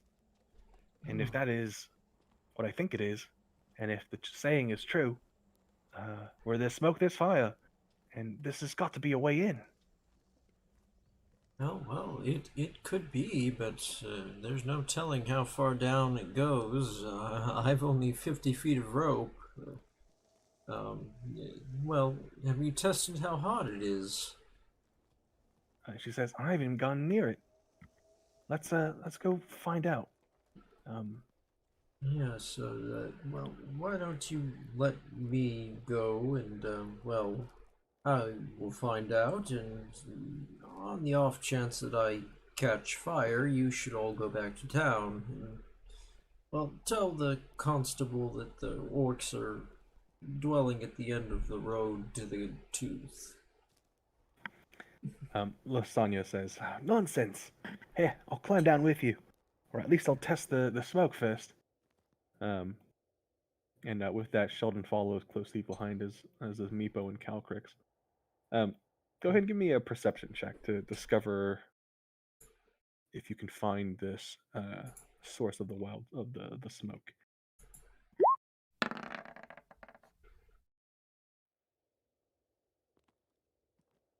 24 will do it. When you start getting closer to the rock chimney that you saw from a distance, you notice that there seems to be a fissure um, in the rock itself, and this must be where the chimney uh, descends down into the mountain itself.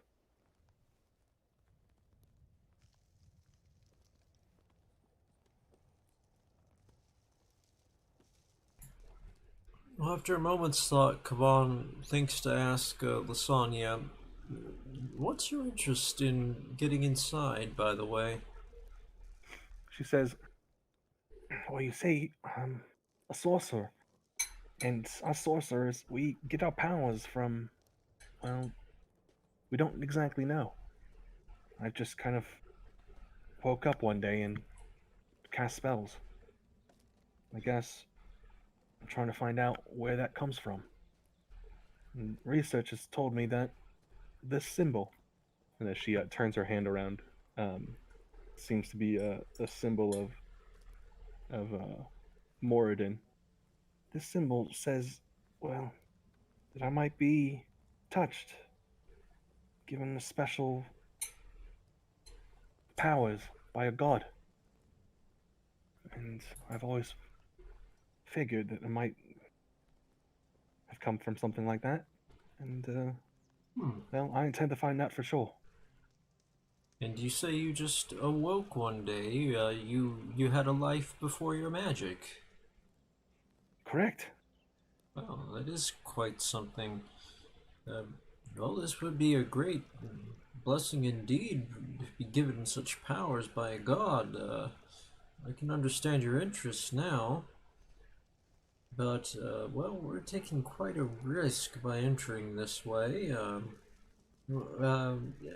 Asking the GM, about how large is the fissure in the ground? Could Calcryx fit through it? Oh, absolutely. Okay. It's anywhere between large enough for large to some huge units to pass through it. All right. Let me think here for a second. Um, well, my yeah, I have rope trick on my spell list, and I don't know how it got there. I will change that That later. is I believe that is one of the spells you learn as a Gloomstalker, correct? Oh, it might be. You might be right. I'll have to check that. Um, but getting back in character here, um, come on, decides to peer down as much as he can into the fissure without going so far that he's not confident of his footing. He's trying to gauge the distance between where they are and any sort of floor, if he can even see it.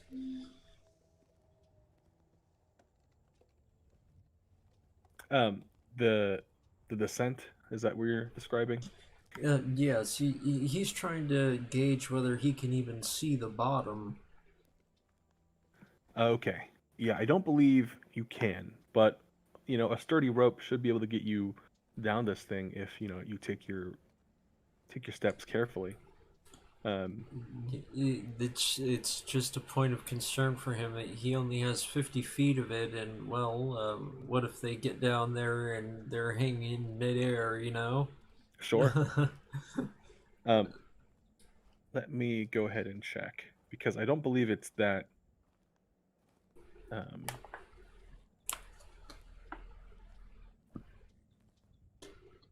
I don't believe it's that dangerous.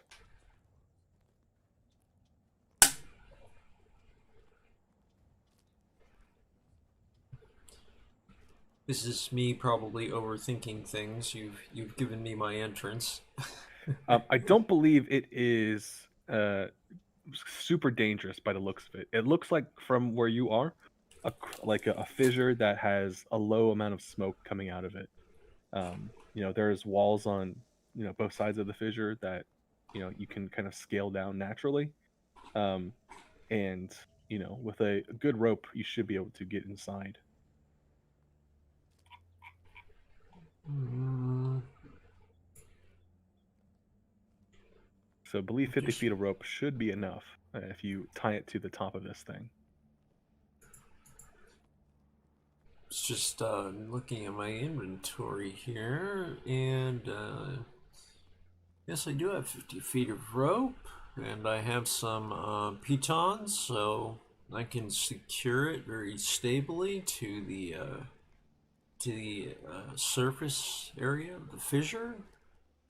So Kaban will go ahead and do that, and he comments to all concerned. I have no idea if this will extend all the way down or not. We climb at our own risks. You begin the descent, and I think 1 foot after the other, your party makes their way down uh, and into this little darkened cavern. I don't believe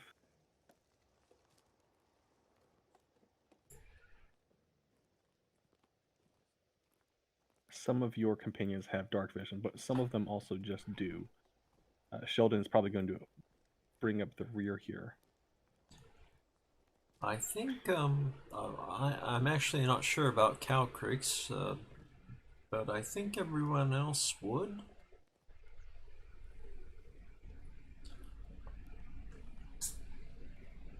Well, I have you somewhere in the middle of the map.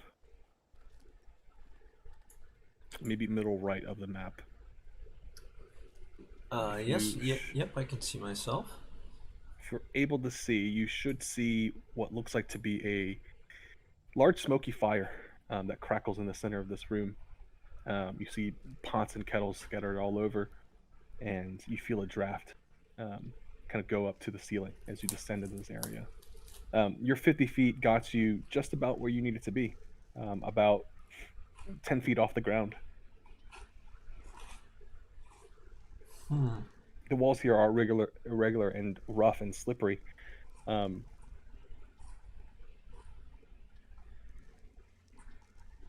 This room smells like some kind of cook room or smoking room for the rest of this area.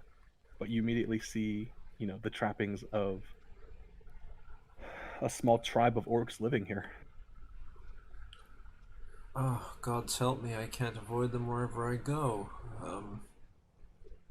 How are the others doing, I wonder? And Kavan asks as he looks up, checking for their progress.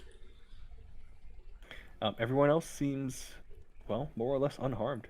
They seem to have made a good go of it.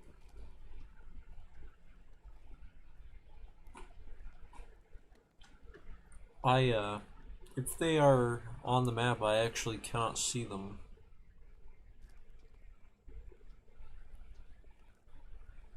That is because I have taken away night vision from you for some reason.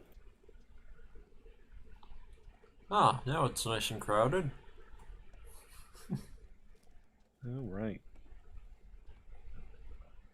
Well, it seems they found a way past the doors, wherever they may be. That, or they had the similar idea of just climbing down the fissure. Um, Orcs, I dread them, dread the things. Well, now I debate whether we should climb back up and look for the actual doors.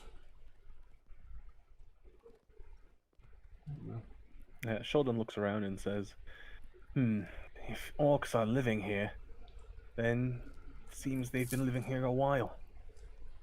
This area just stinks of them.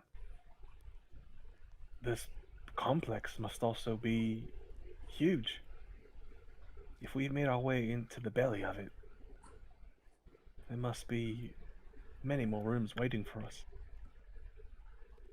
As he looks outside, he already looks into what looks like to be a giant room, about the same size as this one, but leading into a wide open area, possibly even a hallway or two.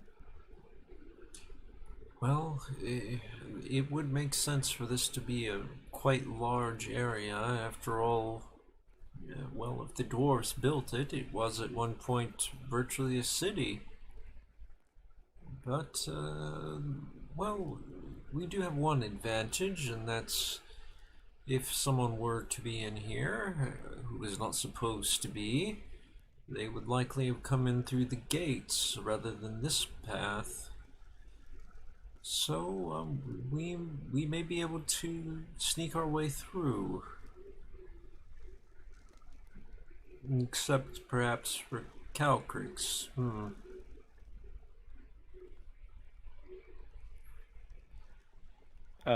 Yeah, I think just knowing, just having been around Calcryx, though, you know that she isn't the worst at stealthing. You know that she's at least the bare minimum capable of being stealthy if she needs to be.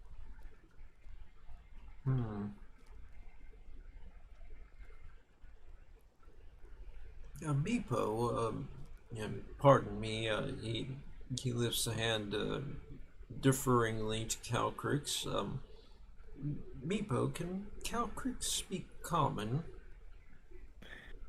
No, she only speaks Draconic. Ah, well, that's something you're going to have to teach me. If she's to be traveling with us, I can hardly, well, not continue not speaking directly to her. It's rude. And Meepo says, "Sure." But, well, for the moment, just tell her orcs possibly have made it into the Dwarven city, and, well, they're ahead. And she's welcome to her meal if we must fight. I hope to avoid it. You tell Meepo this, and he begins to translate.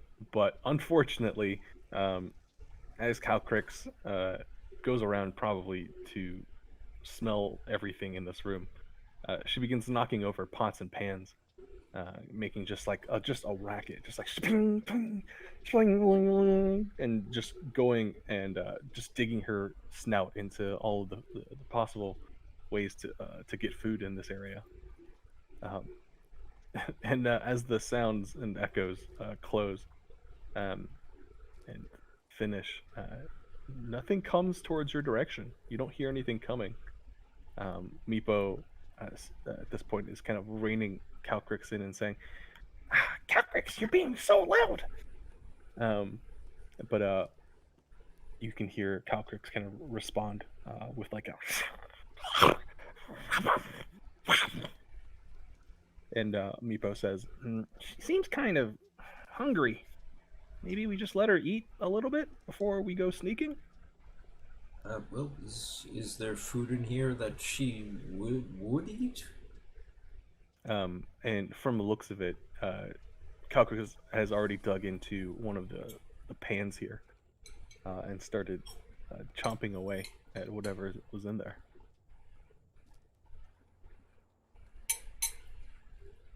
Well, better now to eat than later, I suppose. We've no idea what's ahead. And Kavan is peering very intently into this cavern ahead, relying upon his superior dark vision here to see anything in response to the possum pans, or really anything at all.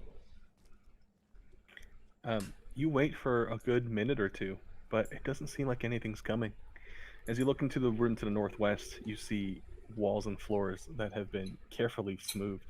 You can discern at least four routes leading off into the darkness. One to the west, one to the east, one to the north, and even an opening to the south. Um, Hmm. and all along the floors, you see it's covered with sleeping furs and crates and sacks and rubbish. This is possibly where the orcs sleep. You fell right into their den. We should have kept looking for the doors. Well, when Calcryx is ready, we have a number of directions to choose from, but if I still have my bearings about me, I think this would take us under the mountain, and he gestures toward the northern corridor. Um, you're welcome to scout up ahead and check it out if you'd like. He'll do so, but he'll be attempting to be quite stealthy about it if he can. Sure. Go ahead and give me a stealth check.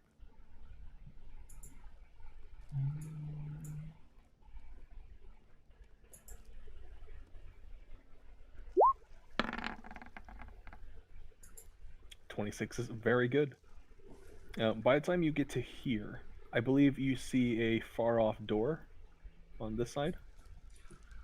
I do, and I also see something to my southwest, which maybe I shouldn't be able to. Nope, you should absolutely be able to see that. Can I tell what it is? It seems to be a pen, sort of a bunch of fences put in front of what looks like to be a holding area. Inside, you see two children. Ah, Kaban very carefully creeps his way around, and well, he sort of climbs his way onto the barrels and crates. That way, he can address the children without them seeing him, just in case his face frightens them at all. And he goes, "Psst, psst, little ones, are you all right? Be quiet, but are you all right?" Looking over, you actually don't see. They're not quite as childlike up close. They actually seem to be in their late teens, but they seem to be kids taken from the town, from Blazingdale. One of them looks up and says, "Who is it? Uh, is someone to save us? Uh, oh, it's so dark. I can barely see." Yes, well, I'll do something about that as soon as I can, but for the moment, yes, I am here to help you. I'm not with your captors, so don't be afraid. My friends and I have come here looking for the Dwarven city, and, well, we've found you, as it happens. Oh, thank the gods. We thought we would be stuck here forever. Our parents couldn't pay the ransom, so we thought we were going to die. Wait, ransom? What ransom? The orcs, they captured us, and they're holding us ransom until they can get money out of us, at least from our parents. Well, I just want to go home. that's very unlike most orcs I've heard of. Ordinarily, they just kill you. Well, uh, whatever explains this difference, let's consider it a blessing and get you home, shall we? Sounds good to us. All right, now I'm going to come over and help you, and I will tell you I am a dark elf, but don't be alarmed. I'm not like the ones you may have heard of. And you can hear them say, As long as you let us go, and this isn't some kind of trick. No, no, it's not a trick. Actually, you're closer than you think to a way out. And and you hear one of them say, Oh, well, hurry up and get us out. I think I heard one of the guards come up by earlier. My name's Geradu. and you can hear what the other ones say. My name's Korana. If you can please save us, it'd be great. and he hops down from the crates, and for the moment, he pulls his hood back enough that they can clearly see his face, just so they can. Well, so he doesn't look quite so menacing, even though he doesn't intend to. And he says, just around the corner. Well, it's quite a climb up, but uh, we've we've anchored a rope all the way up to the surface, and you would just have to go directly south to town once you're there. You're very close to seeing the sky again. As you say that, you're staring dead at a padlock that seems to lock off this area from the rest. It's somewhat sturdy. Looks like it could be broken with a few hits, but um, otherwise it is sort of a thick lock. The one time I leave Dorian alone to his own devices, I actually need him. Uh, hmm. Have you seen anyone who has a key to this lock? And he's addressing either of the young people as he asks that question. You can hear them say, Well, we know what he looks like, but we don't know his name. And he's pretty big, but we don't see him around very much. Hmm. Let me ask you, have you seen any humans here? I mean, not the prisoner sort.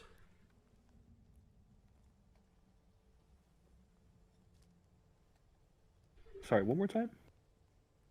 He said, have you seen any humans here? Not exactly the prisoner sort.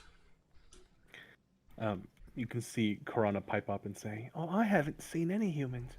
It's mostly just been wolves and orcs, and I think we might have even seen an ogre. Well, just curious. Your Baron, well, he's been acting rather strange, I hear, and well, the orcs are acting rather strange. So, well, I was just having a thought. Nothing for you to worry about. And he's inspecting the lock, and of course he knows it's beyond anything he can do other than to break it clear. But then he starts sizing up the cage itself to see how sturdy that is. the cage itself is rather sturdy. It's got a padlock that looks like it could be broken, but otherwise, yeah, this thing it would be quite difficult to knock down and time consuming as well. And then Kaban has a thought, and he says, just move to the back of the cave and wait right here. I'll be right back, alright? Korana says, "Okay." Alright, and Kavan hops back over the barrels and crates and goes back around the corner here. And he says, Meepo, could you tell Calcryx, or actually, Lasagna, do you know any sort of freezing spells? Lasagna looks at you and says, just the one." Well, it may be of use. Meepo, could you ask Calcryx to come along with us as well and uh, explain to her that I might need her breath, her frost breath? Meepo says, "Okay," and he begins translating for you. He gets Calcryx to come along, moving over here and out into the open. Calcryx does not wait. We have a couple of young people from the town over here, and, well, they say they don't see the man with the key often, and the lock is very sturdy. Unfortunately, the friend we left behind at town is the one who has any talent at all with locks. But I was thinking if we freeze it, well, perhaps we'd have an easier time of breaking it free. Calcryx makes its way over, looks at the door, and Meepo says, "What do you want exactly from it?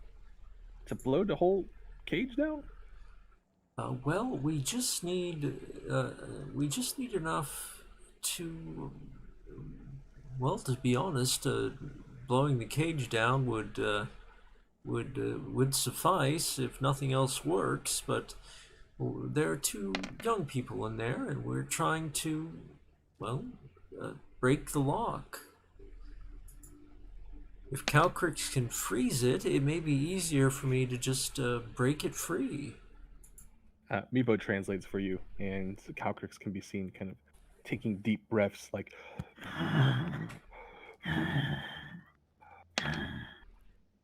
But it is taking it quite a while to summon up the necessary breath power for this breath attack, and soon it's getting close to a whole minute. Uh, is she all right, Meepo? She seemed to be much better at this when she was fighting. No offense. Meepo says, "Yeah, but I think she's just trying to not." And as he almost says the words "careful," just he gets cut off by Calcryx making this like high-pitched breath, kind of blowing it very directed at the lock, making this.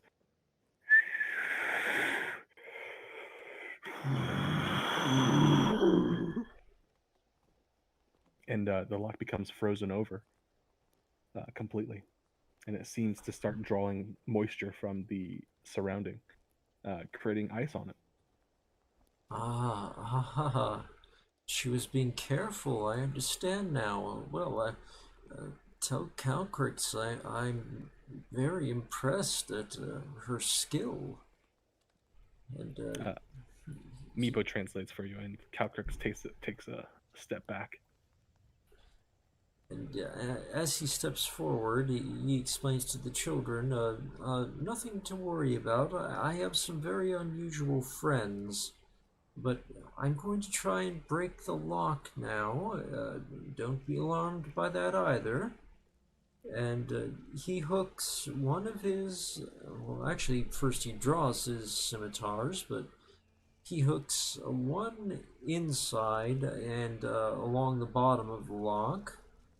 And then he puts the other, his enchanted scimitar, sort of horizontally along the middle of it. And then he just sort of tries to use his offhanded one for a brace as he pushes forward with the magical one, hoping to just shatter it or perhaps cut through it enough to make some ground. You do so, and go ahead and give me an attack roll with advantage. I hope that explanation made sense. Oh, no, absolutely.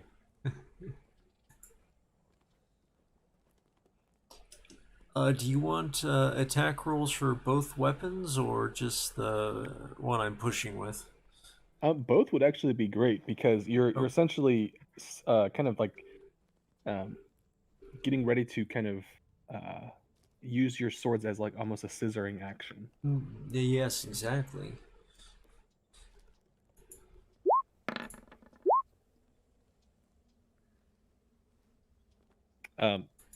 That's actually perfectly enough, even without advantage. So I think I'm going to give this to you here. All Um, right. with the icy, chilled exterior of this padlock completely frosted over, you take your scimitars and wedge them into the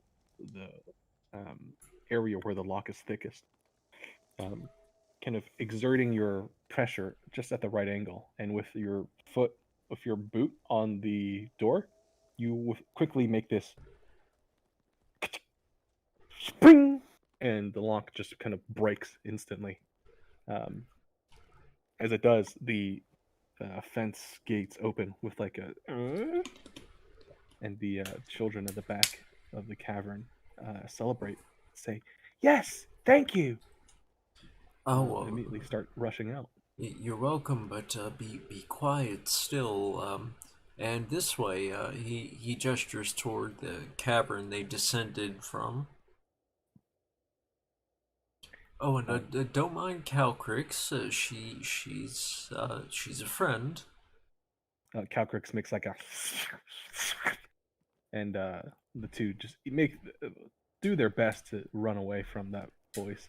And as they see the rest of these people here, a human and an elf, they head in, and your teammates help them up the rope here.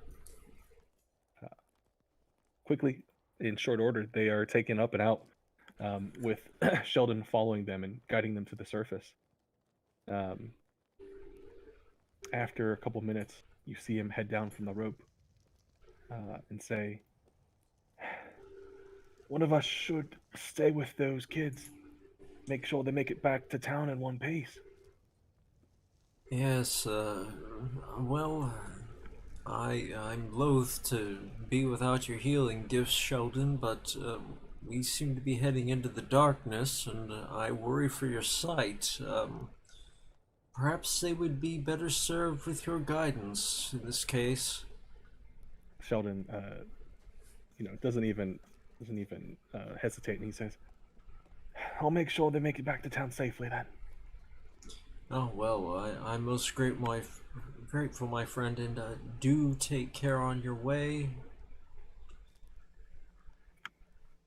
He climbs the rope up to the top of the chimney, and all that's left here are Lasagna and Meepo. Well, this was unexpected, but well, one less problem to solve. What was I thinking earlier? Oh yes, this way, and he points again toward the northern corridor. Uh, if this goes the way it appears to go, that would seem to take it under the mountain, if I have my bearings about me still. With that, Meepo and Lasagna kind of back you up and say, "Hmm." He kind of makes a sniff, and Meepo says, I smell deeper within, either to the west or to the east." And he says, my nose never lies to me. And with that, Lasagna says, "I do not know much about diving below caves. I'll trust your guidance." What is it exactly that you smell, Meepo? It smells like the deep, wet air of the ground. And I say, as he motions to the west, he says, I smell it coming from the west. And as he goes to the east of this room, I smell it coming from the east. It smells like well water? Or maybe. That's strange. and he says, it could just be The deep.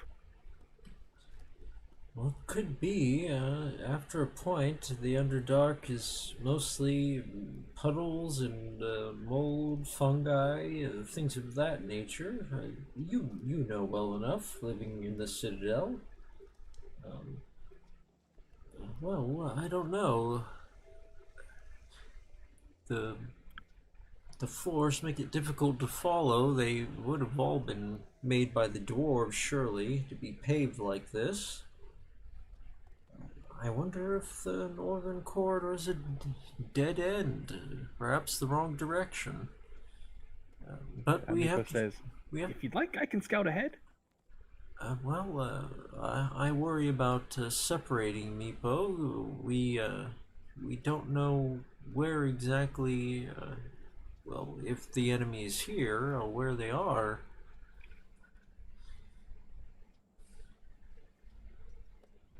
But it appears Meepo has gone. Meepo kind of goes ahead a little bit, and when he does, he gets to the corner here, and reports back and says, "It seems like another hallway." Well, let's have a look, shall we? Let's take care, but let's have a look.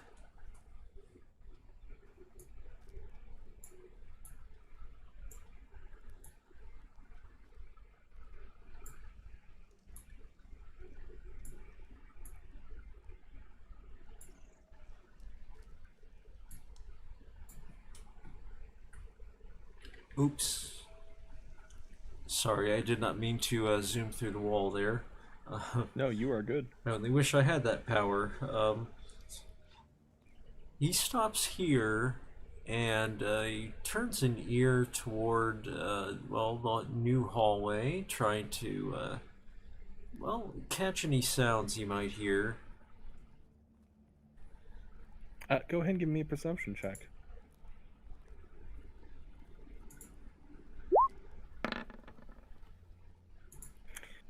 From your position there, it sounds like there's something coming from the west and to the east. Up ahead. So from your position, northwest and northeast. You can feel like vibrations coming from there, and it sounds like it's either speaking or snoring, or maybe like the gentle breeze of wind going through. But it definitely sounds like there's stuff coming from either here, if you can see that on the map. I can see the pings, yeah. Well, I wonder, well, they could be very close by, or it could be nothing at all. I can see, well, he takes a step forward and peers around with that Gloomstalker vision of his. He says, I see far down this way, and he points off to the east. It looks like maybe a well? Could be a well. Beyond that, I cannot see. Indeed, that is a well that you are looking at. Or at least that is what you see. And as you make your way here, I would say you don't give off your position to anything, because you don't see anything in this hallway at either end. But it does seem like there seems to be sound coming from those ends.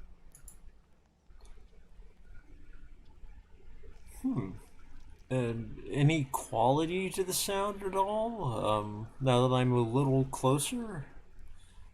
It sounds like talking or chatter, light chatter, as if someone's talking to someone else.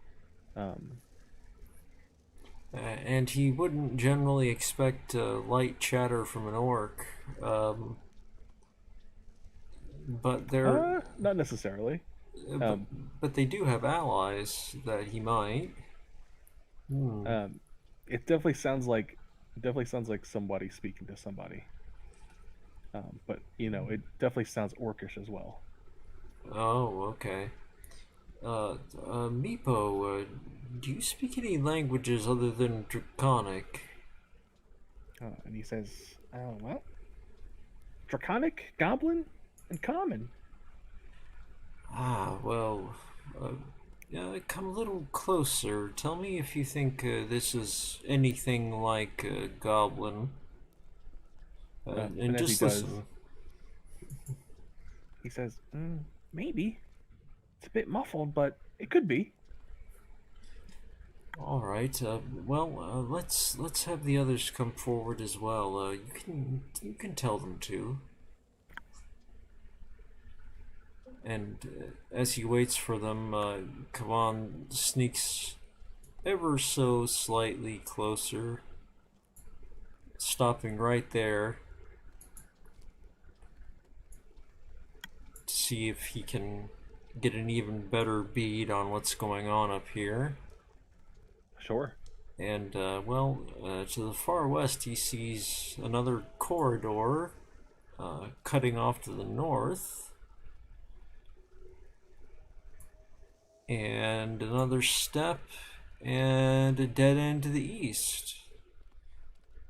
And and actually, now he can also envision possibly a path to the south. Kaman's taking this in, and he's at least pleased that once he steps around the corner, there's nothing standing to the east. But he did hear the noise from both directions, did he not? Correct.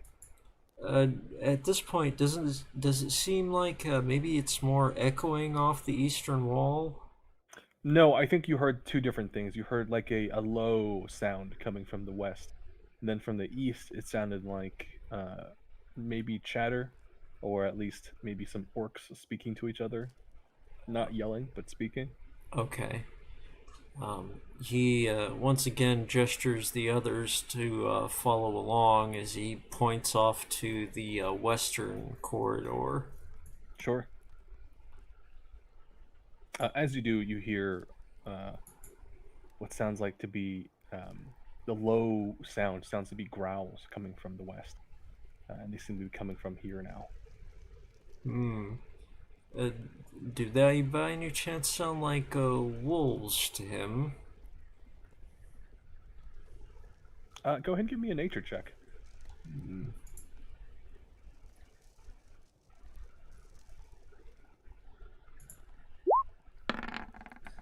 I really should be better at that, but I'm not. It's actually quite difficult from this point of view. As the sound kind of echoes around the cavern, you hear what sounds like. And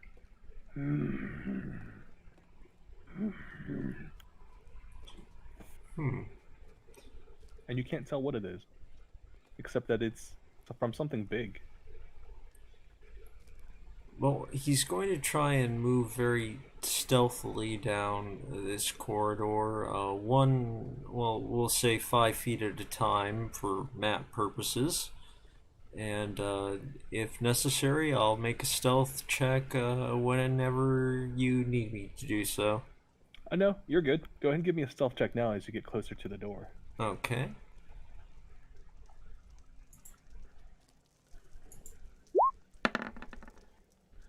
Fourteen's good. You make your way closer to the door, and by the time you're already just down the steps from this raised area, you can smell what you couldn't earlier, and it smells like wolves. And he's not necessarily surprised by that, given the talk of wolves being with the enemy. And he once again makes that familiar sound, which by now they would probably recognize as him calling them forward. Not the wolves, his friends. Sure. And as they come around the corner, he waves his hand away from the stairs and instead points off toward the northern corridor. Sure. And do you want your party members to follow you? Yes, he's trying to beckon them along, but keep them away from the stairs. Gotcha. And he'll just sort of, sticking here at the corner, he'll peek around for a second to see what he can see. Sure. Oh, You see a statue of a dwarf. At the end of the passageway stands a statue of a fierce-looking dwarf in heavy mail armor. The stone warrior holds a sword in one hand and a smith's hammer in the other. The statue itself is about 7 feet tall and stands on a large stone pedestal. Oh, what I wouldn't give for Rurik to be here right now. I have a feeling this is a Dwarven puzzle. They love puzzles. He steps closer to this statue and, gives it a good inspection, tries to see anything of note. Sure. As you walk up to the statue, you hear click. And that immediately gets him to stop. He knows, generally speaking, that's a bad thing to hear. You do so, and when you stop dead in your tracks, the statue's face opens up, kind of like a swoop, and then green gas starts billowing out from it. And up comes his arm, pulling his cloak along with it as he backs away. I don't know if it's in time or not. Go ahead and give me a Constitution saving throw. All right. You're making this one difficult. Yeah, no, this one is very much difficult here. Ooh, not good. As the gas just kind of pours out in front of you, past you and past your face, you suddenly succumb to its effects. Ooh, and what is Kaman feeling? As you begin to cough and heave through this thick green gas, you become poisoned. Oh, that's not good at all. You suddenly feel this lack of energy sap you of your power and strength, as well as every other, would say, yeah, your ability to kind of stand up straight and see things clearly are affected.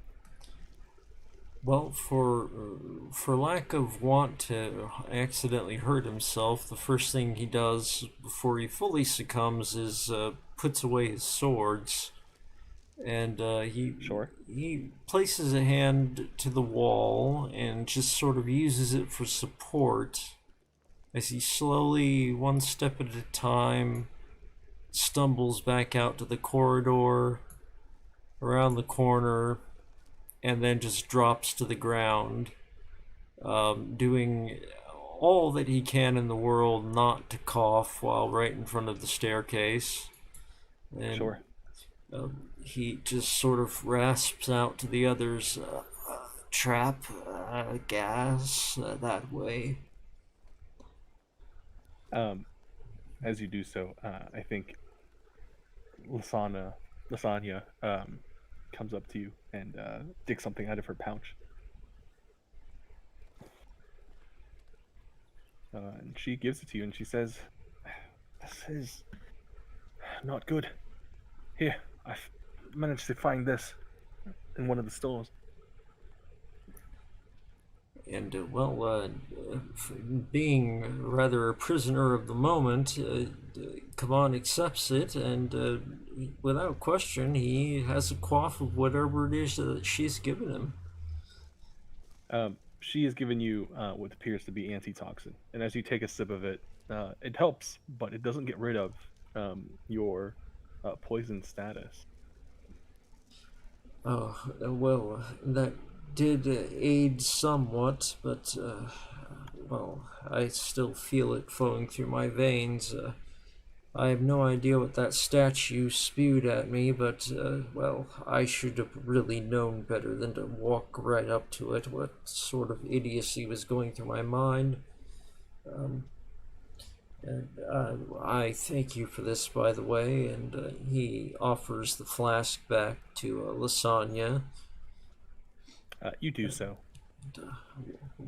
I now, of course, I wish I hadn't sent Sheldon away. The team looks at you and Meepo says, "You don't look too well. Maybe we can find somewhere up ahead and you can take a small rest." Well, the problem is, Meepo, around the corner there's a dwarven statue, probably meant to protect something, given there's a trap in it. And, well, the gas may still be there. And he sort of leans back against the wall and shifts to his right to see if it's still lingering in the hallway or not. It doesn't seem to linger. It seems to disperse pretty quickly. And is the statue's face still open? After about a minute or so, you actually notice the face reset. All right. He says, as he sort of shifts back around and once again props himself up against the wall. Well, the gas is gone, but there must be a pressure plate in the floor. After I went beyond a certain point, I heard a click, and that's when the face opens and spews forth the gas. There must be something there. That it would be pointless for them to make something so elaborate for a dead end.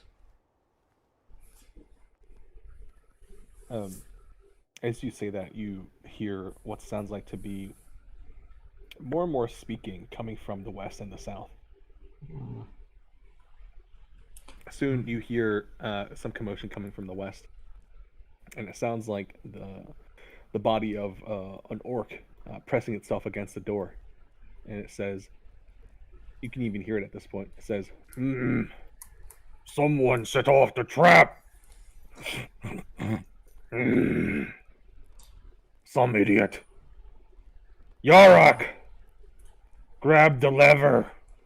We must reset the statue. Not good, not good. Kavan is thinking this. I can't fight them in my state, and these three are hardly ready. Well, he's trying very quickly to formulate some kind of plan, but eventually he just pulls himself up from the floor, and is he able to walk a little more steadily now? oh yeah, you are able to walk and everything. You're just poisoned at this point. All right. He points down the hallway and whispers very quietly, "Hide amongst the crates, the barrels. We're about to be visited upon by some orcs." Your team takes that advice and direction, and they immediately go back around the corner, going back to where they came from. And as you do, you can hear on the far end of this hallway that a door swings open with that. Yarak, stupid statue. And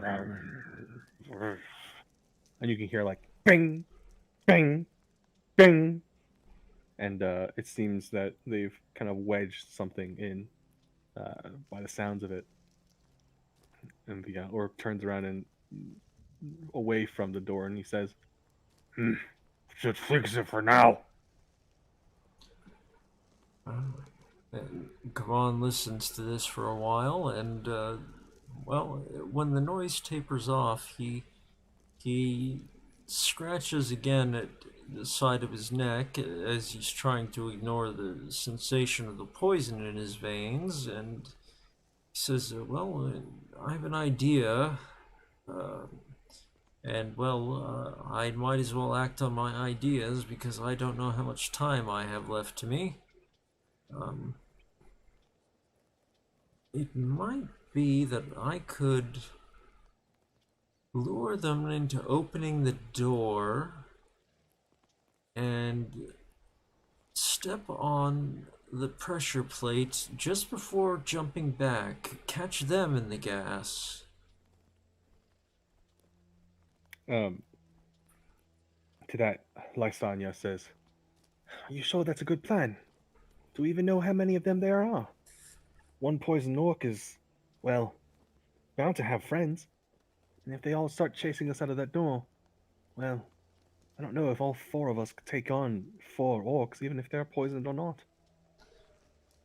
Well, it's a fair point, and I Plus, must. we don't know if this place has more orcs crawling around.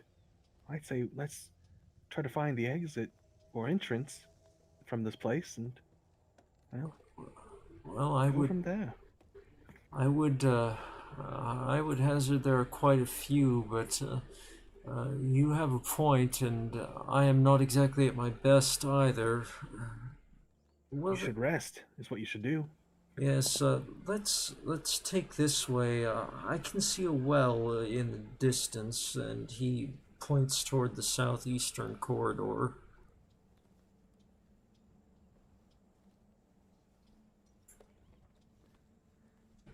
And of course, he's moving along carefully per usual, but he seems fairly confident in his sight from this direction. Mm-hmm. And he very carefully makes his way along, even so, staying close to the barrels. Well, it looks like another passage to the south. I don't know if it's a dead end or not. Looks like we are clear to the water at least. Calcryx and Meepo go over to investigate it, while Lasagna stands back, investigating the boxes. You've reached what seems like to be a haphazardous stack of crates, barrels, and sacks, bundles, and oddities scattered throughout this long cavern. To the north, you see a finished stone passageway open, and to the south or southeast, you see the well as well as the exit to another tunnel. You said to the north there's a passage. Is it beyond the crates, or? Yes, they seem to be stacked up, though. Oh, okay. Um, uh, does the water smell foul, or does it seem to be clear?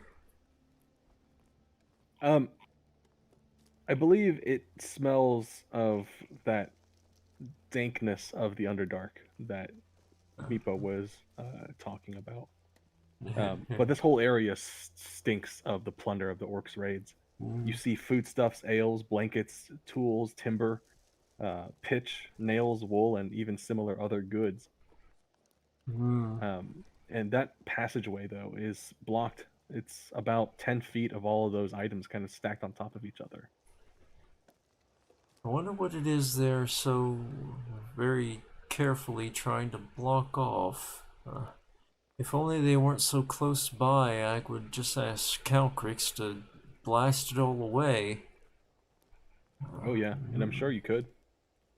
I could, but I wouldn't.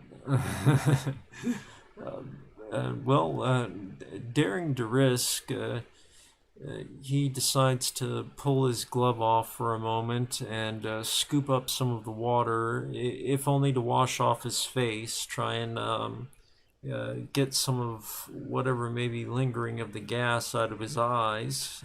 Sure. The well is clean enough. It smells a little murky, as if it goes down to a maybe moss or fungus-filled cavern. But other than that, it is drinkable and usable. And that gets him thinking. I wonder. Well, I'm thinking too far back to my own days of youth, but I was wondering if we could swim down the well and, well, find an entirely new cave. But that's the youth speaking in me again. We cannot bring a dragon swimming down a well.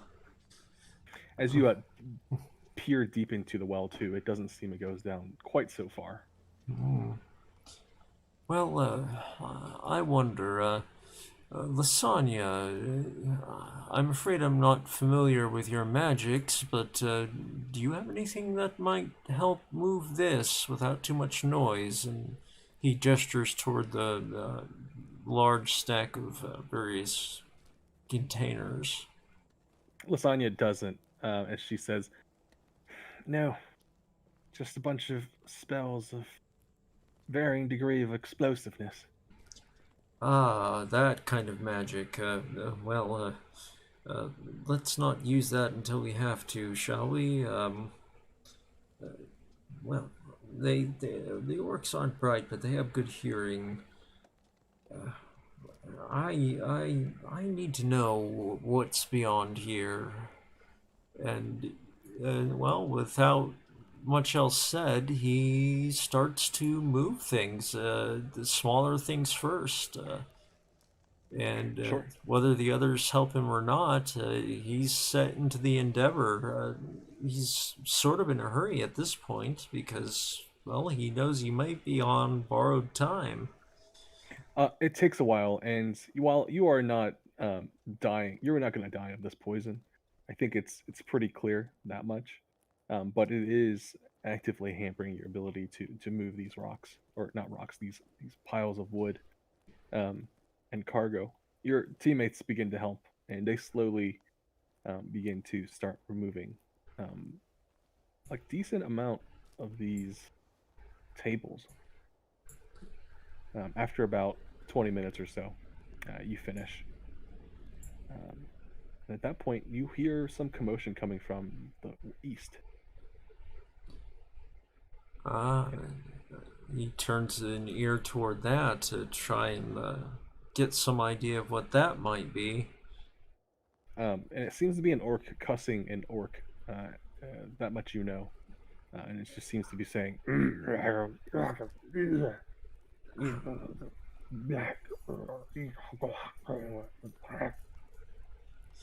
And Kavan just sort of sinks to his side against the wall for a moment and sighs and says, no matter how unlikely the path, I just can't seem to get around them. But it sounds like fewer of them, at least. Well, I will admit I'm not at my best. If you wish, we can go back to the rope and leave. And he's addressing all three of his companions at this point. As you say that, you see Meepo climb over the boxes and look over to that room to the east. And he says, Oh, come on. You're going to want to see this. Ah, really? Well, he normally Meepo doesn't summon him toward anything. He's running away, so Kavan does climb over and follow. and beyond these wrought iron bars, you see a staircase of stone leading down into the earth, as well as the bodies of a few, looks like here, explorers that came around. Ah, Meepo, this is a good find indeed. And then in the far off to the south, you hear the pacing of an orc who draws near, but he isn't looking your way. Let's move back for now, shall we? At least we know which way to go now. Meepo climbs back up slowly and carefully and quietly, as do you. Well, I'm thinking if we take this this path south, and we're quick about it, we might perhaps wind up behind that orc who's on patrol. And then we'll have reached the stairs, and those are most definitely Dwarven make. You tell that to the rest of the crew here, and they kind of look at you and say, Calcryx will nothing. But Lasagna says, if there's something going down from here, that must mean we're getting close. That must mean we're getting close to Kundrakar.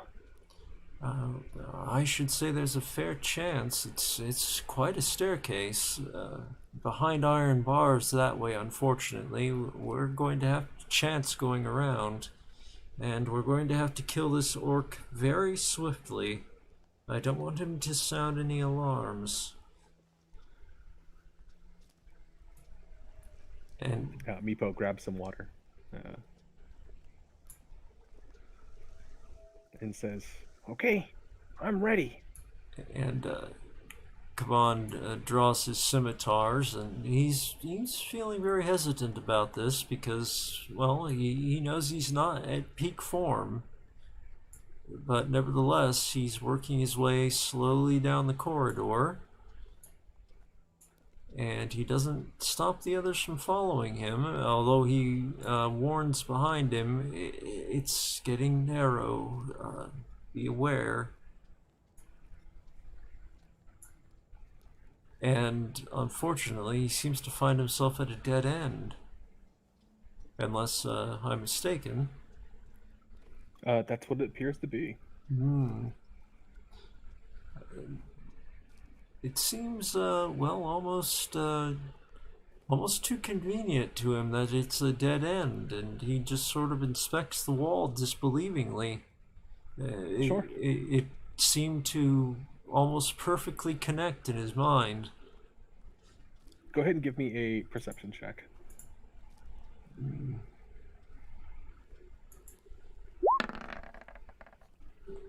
Of course.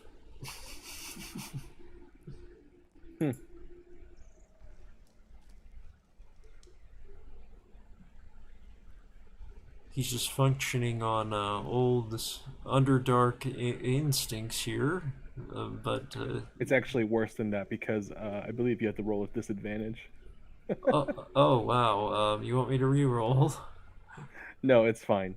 You put your face to this door, and as your headache sort of kind of throbs, your eyes are unable to focus, and you look at a wall which, seems like to be the same smoothed out wall, and you make no progress here. From behind, Lasagna senses your struggle and says, "Kavan, are you sure you up for this task? Maybe I can help." Well, I would welcome the help because, well, just my upbringing tells me this is not a wall. I could be wrong, but it just fits too perfectly for this to be the end. And Your companion comes here and tries to help you out here. And as she takes her hand against the wall,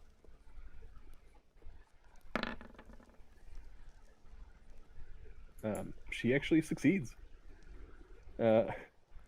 She finds that there seems to be some kind of latch on the top right of the corridor. And when she goes for it, you can hear it kind of make this.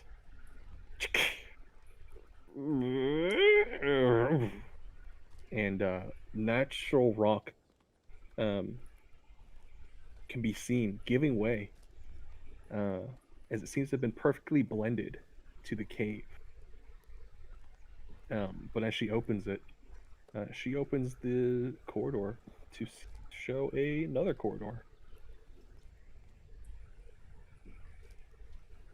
Well, that is dwarven workmanship for you, Kavan says through his headache, and he's trying his best to look himself for his comrades, but, well, he knows that he really, he sealed his own fate by stepping in right up to the statue. He really should know better. And he says, well, only one way forward. Lasagna says, "Hey, here, let me take point." Oh. And she heads in front of you. And to that, she ends up at the end of the corridor and says, another end. I should not bet on it. I believe this might be hidden as well. She is going to roll for it. Does not find it. Says, "This is unlike the other one. It seems to actually end here." Nevertheless, Kavan has a look about and a feel about the walls as well. I will roll with disadvantage. Go ahead.